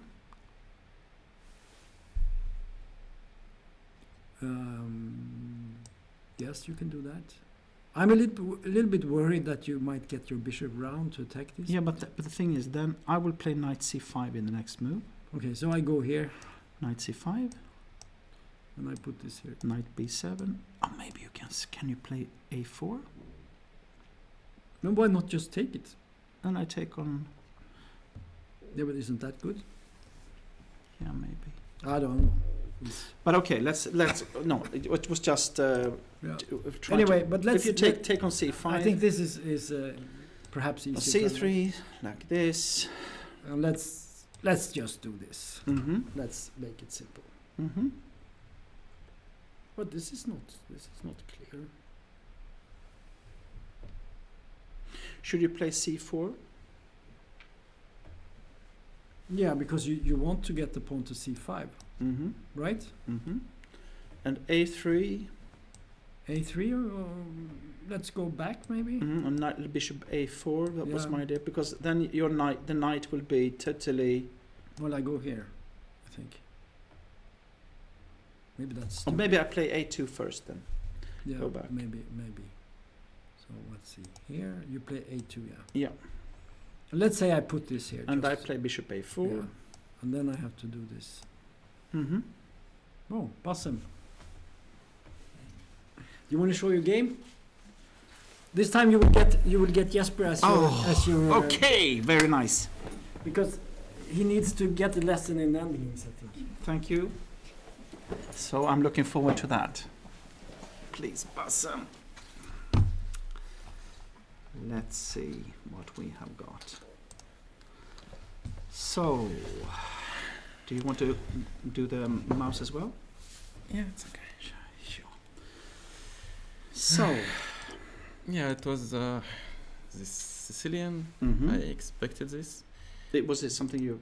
He mainly plays like this or e5 St. Petrov, but I thought he would play this today. I prepared this c3, which is not my main the move. Alapin you move on to. Usually I play either d3 or g3, this stuff, King's Indian stuff. But c3, okay. You know that I play exactly your openings more or less. Oh, really? But not on your level, of course. But I try to learn, yeah, yes. it's good if your opponent is not prepared for it. But now with computers, it's difficult. You have to keep finding like new ideas. So I had already one game here. I guess he had prepared because he played this quite fast, which I think is not the main move. No. I don't remember, or I don't. I'm not sure. I know sometimes they just castle and leave this pawn, but I thought maybe with his knight on g6 it makes sense. But now because he gets f5 then control here, I thought it's maybe not the case. So here he was still like blitzing everything. I was already out of book. Castle. But here when I looked with Tom, I said immediately, because I played some games also with c4, and I think that it's so easy to play white in a way, even though you get like a strategic strange position. You have so many tactical ideas and but the knight exactly. Yeah. But the thing is, you have to be quite fast, because if he gets like a couple of moves and castles, then okay, your weaknesses will start to show, and you don't have like a direct attack. But also, even if the knight goes to g6, you have this h4, h5, and but actually, like here he played bishop b7, and here I spent, I think, quite some time to play knight b5. Yeah, like 25 minutes, because I wanted to force him in a way to play knight g6, not knight f5. Yeah, I see. Because knight f5, then the knight will always go to d4, and massive exchanges will happen. And let's say I play like rook e1 or whatever.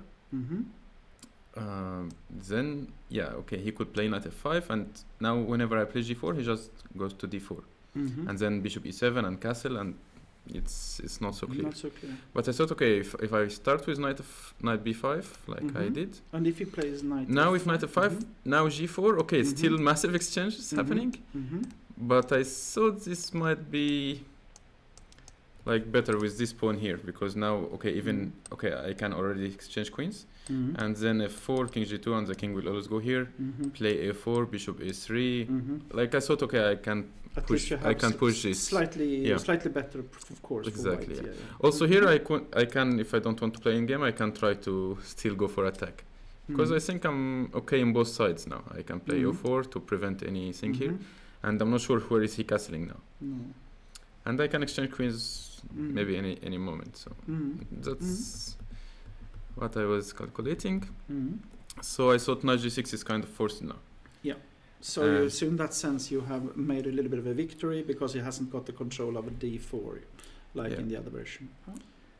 Yeah, here I was surprised actually, because the main point of having the knight here is trying to hit it with h4, h5. So he played bishop e7. I'm not sure if he has something else or no, but what would that, because question is always like when you play this kind of, should he go for short castle or long castle?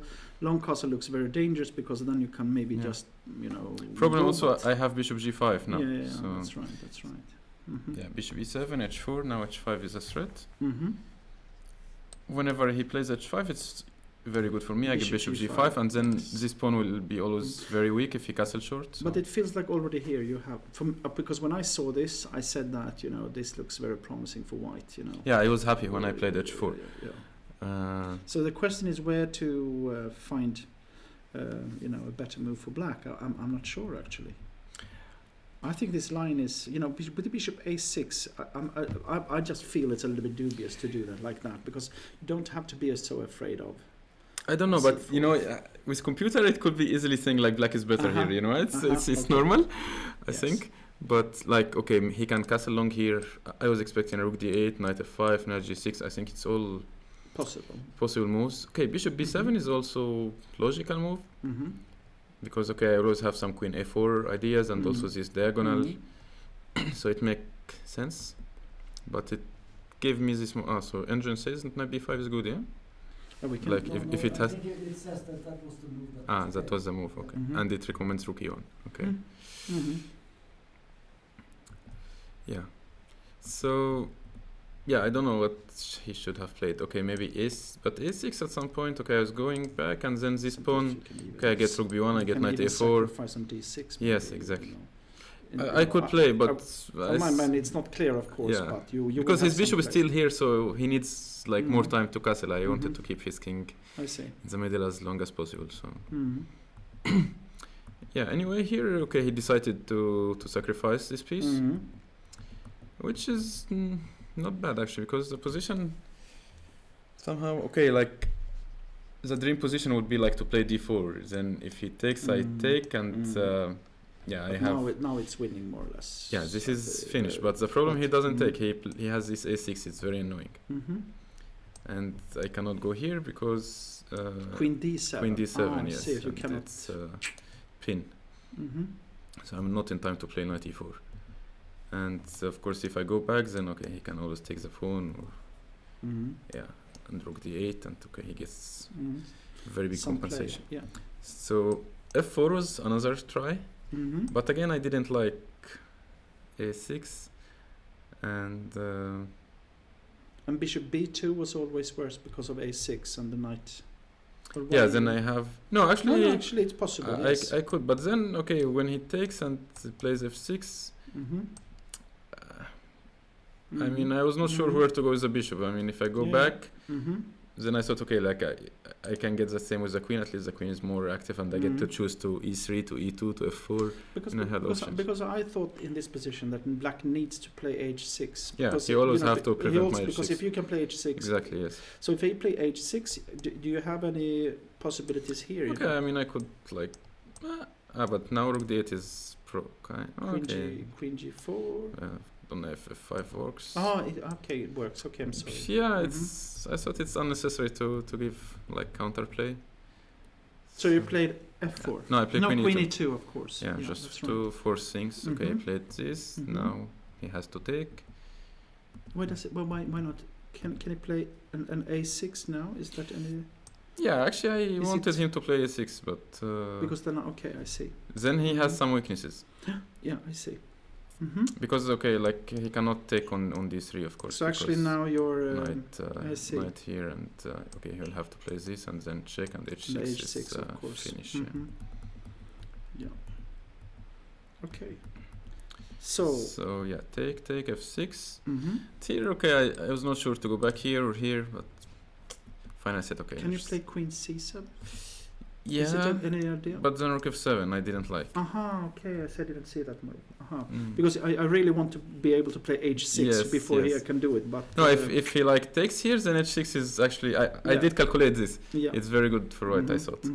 But then I saw this rook f7, and it's if I take, he takes, and this is weak and not good. So I went back. Now he had to play h6, and here probably I don't know, I misplayed it a little bit, I think, because if I want to play rook e1, I should start with it here. I mean, then he's forced to e5 is always terrible, because I get the knight to d5. Yeah. But then he has to play this maybe. E8. And now if I want to go back, it's completely different story, because I get rook e3, and I don't have to give anything. My plan was just to play knight e2, threatening this and forcing him to play e5 and then go back to d5. That was my plan. But this is almost a strategic one position, more or less. Yeah, but then I started with knight e3, and after rook d8, rook e1. Because at first I thought like he can never give me this pawn, because then I get knight d5. But actually I almost blundered here, because I wanted to play knight e2, like threatening knight f4 immediately. But now actually he can take, and king h7. Knight f4. And knight f4, queen c2, and I didn't see a move here actually. Like I think it's already a very difficult position. For you? Yeah. Interesting. I mean, he starts to get some, because his bishop is like nowhere. I mean, I maybe have to play this, but then strange. Again queen c3 if he wants. I was not happy when I saw this position. So that's why so rook e1 is safer. Okay. Yeah, and here I think this is the critical position.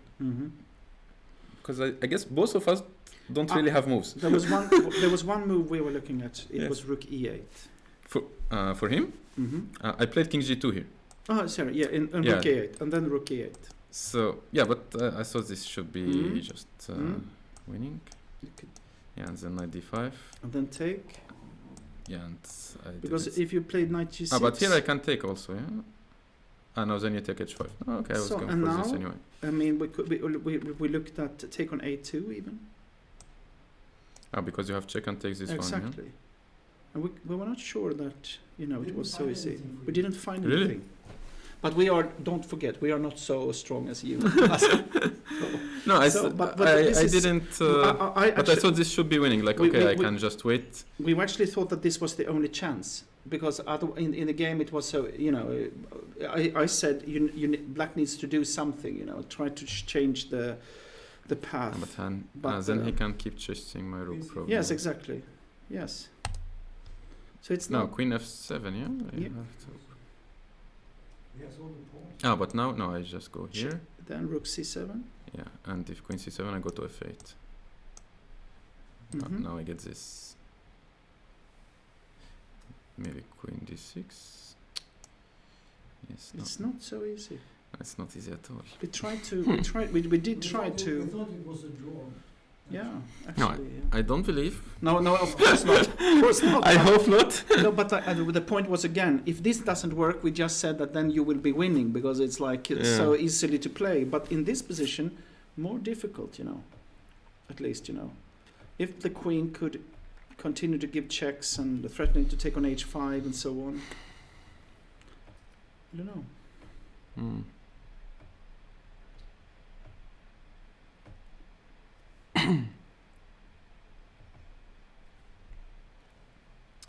Can I play knight d5? Take. Can I play rook d8? This maybe queen d3? Probably this check is annoying, Or check. Yeah, check looks good. Yeah.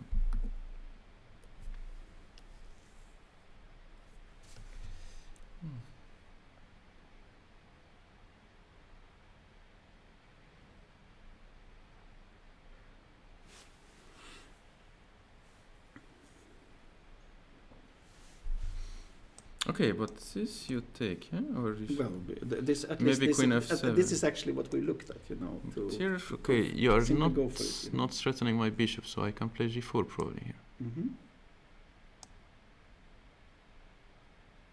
Queen a4. Queen. This is double attack, yeah? That's 0.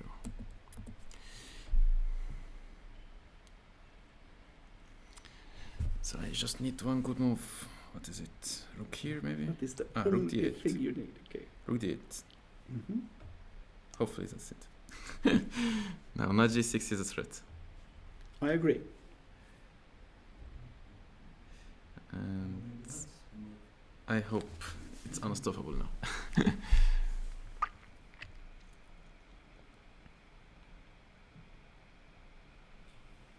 Yeah, we never saw that. But okay, let's go. If we, because you don't have to take on a2. Maybe, Exactly, but yeah, Because, then it was just like we didn't. Then I guess this is the only move. Yes. Yeah. But now it's much better in a way. Like at least I can play this if I want. But and okay, with 3 pieces I have very good chances. But still b5. But he has and still 2 some- pawns. Yes, it's annoying. I need to keep my rook here, but then I can start to Now hunt you it. can harass the rook, yeah. yeah. Exactly. But white should be better, of course. Somehow. But at least because now it will be. But now if we try the same, this, Mm-hmm. this, and here. Mm-hmm. Now if you play this, I have rook f7. I think it's much better now with the bishop here, because now I can here or take this one. Play. Is the Then take on a7, yeah. Yeah, then queen d2 and still the bishop is. and if I is it? Can you give a check? Is that? Here? Yeah, maybe. Not, let's say here. My queen e8 I'll take. and then check. Yeah, here. Queen e4. Here. Queen. Yeah, but like I have this always, I think. Queen f3. King g1, Check. king g2. Aha. Okay. Maybe. Okay. Maybe Yeah. there is no. Yeah, because the knight is very good here. But maybe I have queen c2 and after king h2. But did I have any chance there? You have queen b1 also. Uh-huh. So how was it? You played queen No. e4 here, Mhm. yeah? No. King g8 first? Yeah. But then I take Queen e4. queen e4 and it's my move, yeah? So I Can you need give to- no? And you cannot give a check exactly. That's the point.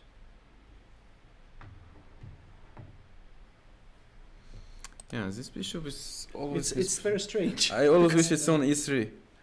Yeah. It's tricky. Yeah, it's not easy. The queen is a dangerous piece. Mm-hmm. But Basil, would you say that when he doesn't do this, it's easy win for you? Yeah, after queen d7 I was very happy, of Yeah. course. Yes, because then you. My so point it's, is But the computer says. Oh, he missed his Rook, says it's- rook f8 was best, yeah? So, Mm-hmm. and it's equal, yeah? But But of course, still, you are one mistake from his side. It's. the king g8 was not very precise, yeah? Mm-hmm. Yeah, because I felt this position is critical. Then, but what's the move? I mean, I actually was considering something like this. Yeah. Oh my God, it's But then maybe again rook e8. no. But now it's actually no. It's not different. No, because now you can take the bishop. Yeah. But now I'm in time to play knight f4 then, because I was calculating something like this. But then Mhm. you can take the pawn. Yeah. Maybe knight e2. On check. On a. No. Yeah. Okay. Okay, That's yeah, okay. you'll take the bishop and Yes. But it's queen d1 or something like that, isn't it? yeah. Yeah. I think you should look at the game. Yes. I'm sorry. Yeah. But I do understand that this is so frustrating. You know that. Yeah. Oh, I played queen d7. Okay, I was happy. Also, I had Yeah. little time here, so Mhm. this was Of good. course. But okay, rook b8 was a bit annoying because now b5 is coming. Mm-hmm. But okay, I think I did this maneuver was quite good. Yeah. Because now, okay, Actually, I thought he go here. He should go here. Mm-hmm. But okay, if here maybe is this, and I can go like this because now knight b6 again, annoying Mhm. threat. Mm-hmm. And if he like go anywhere, then okay, I wanted to play like knight b6, and this Exactly. this structure anyway. I think the most important thing is to keep a pawn Yeah. always, because you will win the other pawns more or less by force. Yeah, but Mhm. I still I played bad, I think, because I'm not sure. Okay, check, Mm-hmm. and here, okay, this is normal. Mm-hmm. Yeah, like here I shouldn't let this rook go. Mm-hmm. Like I should keep my knight here and try to Bishop like I C- saw bishop I saw C7? something like this. I saw bishop c7 also, like The move we looked at was actually first rook a3 to try to get some kind of. We said Yeah. you need to take the a5 pawn, otherwise you will just lose. But yeah, but here if there this, was then a I problem. can Yeah, exactly. take both of It's the- them. Yeah, it's we can and rook a4, and then rook Mm, b5. but then okay, I mean I can. Exactly. This is. The h5 doesn't really matter now. Yeah, But rook b4 in the next one. yeah, that's why I'm thinking where to go. But okay, rook b4, you still cannot take the pawn because I have bishop d2. Exactly. Yeah. So yeah, So I probably mean, this. whatever, because here okay I go and Exactly. if you Yeah. take I have bishop d2. Yeah. Always this little Yeah. tricks. Yeah, but here after knight a4, I mean like rook d5 looks very Mhm. annoying move, Mm-hmm. and I guess I have to play this. Yes. Maybe the only move because I need Yes. to keep the a5 pawn to Of win. course. But that's enough, isn't it? Should be. I hope. Okay. Yeah. Yeah, but now Mm-hmm. yeah. Also this is tricky, but luckily yeah. I mean I can protect the pawn. As long as And yeah, if he plays this, then here and knight Yes. b7. Okay, I'm threatening this, and if he goes back, then knight. yeah, we knight- saw knight this d6. line actually. Yeah. Yeah. That's nice. Yeah, and I think it's yeah almost over here. I mean, Yeah. it's not much he can do. Fantastic. How did it end? Can we just see the last few? Yeah, because we didn't see the final. Yeah, okay, I slightly improved, and then yeah, okay, it's just one last trick. If I take rook 8, Mhm. and yeah, Yes. now the knight is coming to c7, and I take the pawn. Mhm. Very nice. Oh, Yeah, it's tough Okay, game. so- Tough game. Congratulations to the yeah, win. Thank you. nice. That's nice. So now you're hunting for the Yeah, or maybe you're even in the, in the Almost, top, almost, top group. you almost know. back. Yeah, Yeah, that's almost good. back. yeah. Yeah, still Thank you. 3 more rounds, long tournament. So we'll see how it goes. Of course. Great. Nice Yeah. game anyway. Yeah, Thank you. Thank you. Tom. Very interesting. It's also interesting to see how tactics and strategy Yeah. is so connected, you know, because there were some critical course, moments yeah. here that you really need to understand that tactics can overrun the strategy and so on. So perfect. All right. Very Thank good. you. Thank you. Happy New Year to you and to And you everybody too. watching. Yes. Fantastic. See you later. Hopefully. Thank you. Yeah. Thank Good you. luck tomorrow. Okie dokie. Okay. Shall we sort of Do you want to finish now? We can sit Yeah, like we this. can, We can put change. stuff. Yeah, we can Yeah. change. Okay. Should we then move for the top? Yeah, that was a draw, and they are still fighting, but this will be a draw. Yes, we. Nothing has happened. Yeah. And then we have Basim 1. We have this was a draw, this was a draw. This one will be a draw, Yes. I believe. So do I. Or is something happening here? What has happened here? Is he Knight sacrificing? take, knight take F3 it took here.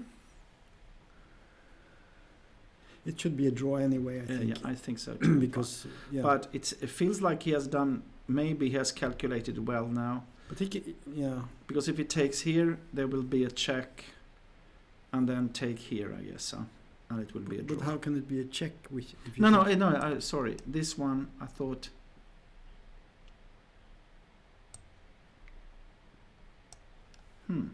Strange. I was thinking differently. Well, it's not 100%. It should be a draw, but it looks like it's not so clear. And at least he has got some chances now. I guess you take this one. Yeah. And now the question is there any forced draw? Is it like this one move maybe? Maybe, yeah. And then when he needs to go here. Well, he could go back. No, because then you have a check here and take this. This is what I that's true. thought. It's even a checkmate. It's actually mate, yes. So that's not a good move. So it's not a draw. It's not a draw. Yeah, no, that was I was saying. It's not a draw. But what about this move? Yeah. Now you have some options. You could play knight to d4, for instance, maybe. Then bishop take. Then I'm not so sure anymore. It's true. So actually, I want to see what is happening here. So maybe the young guy is finally cracking Maybe. here under pressure, maybe. But I Maybe. think it should be somehow. There must be a draw still. Must be. But b4 check is a big threat, because if you No. manage to keep well, these it pawns. could be this maybe. I don't know. What about b4 check? And go back. And now you check with the bishop. Go back. Now you check with the knight, maybe. I don't know. Yeah, you can go there. It may be still a draw, but It there is may no be doubt that no. White has made progress, and this surprises me when it comes to the Yeah, position we had yeah. before, you know. Yeah. So So I think we should go. Okay. We let them play some moves, and then we can. This see is them. gone. Yeah, this is gone. Actually, William won this. He gave up. Is this true? Cannot have given up here. No, he didn't give up there. No, we How have do, to. how do I? You show me. Sorry, I didn't So- see that. Yeah. So, knight b3, a2, Mhm. h4. We looked at this, yeah. Yeah, and now it's Zugzwang basically. Okay. Yeah. Well, why didn't he play c6 instead? I don't understand. Well, where No, do you wanna- before. Go back. When do you want Go to back. play c6? Somewhere. Well, if you play c6 Okay. here, you just take it and you take on I see. and then okay, we okay. have this. Okay, I see. The h pawn Yeah, will yeah, win. yeah. Okay. So Well done.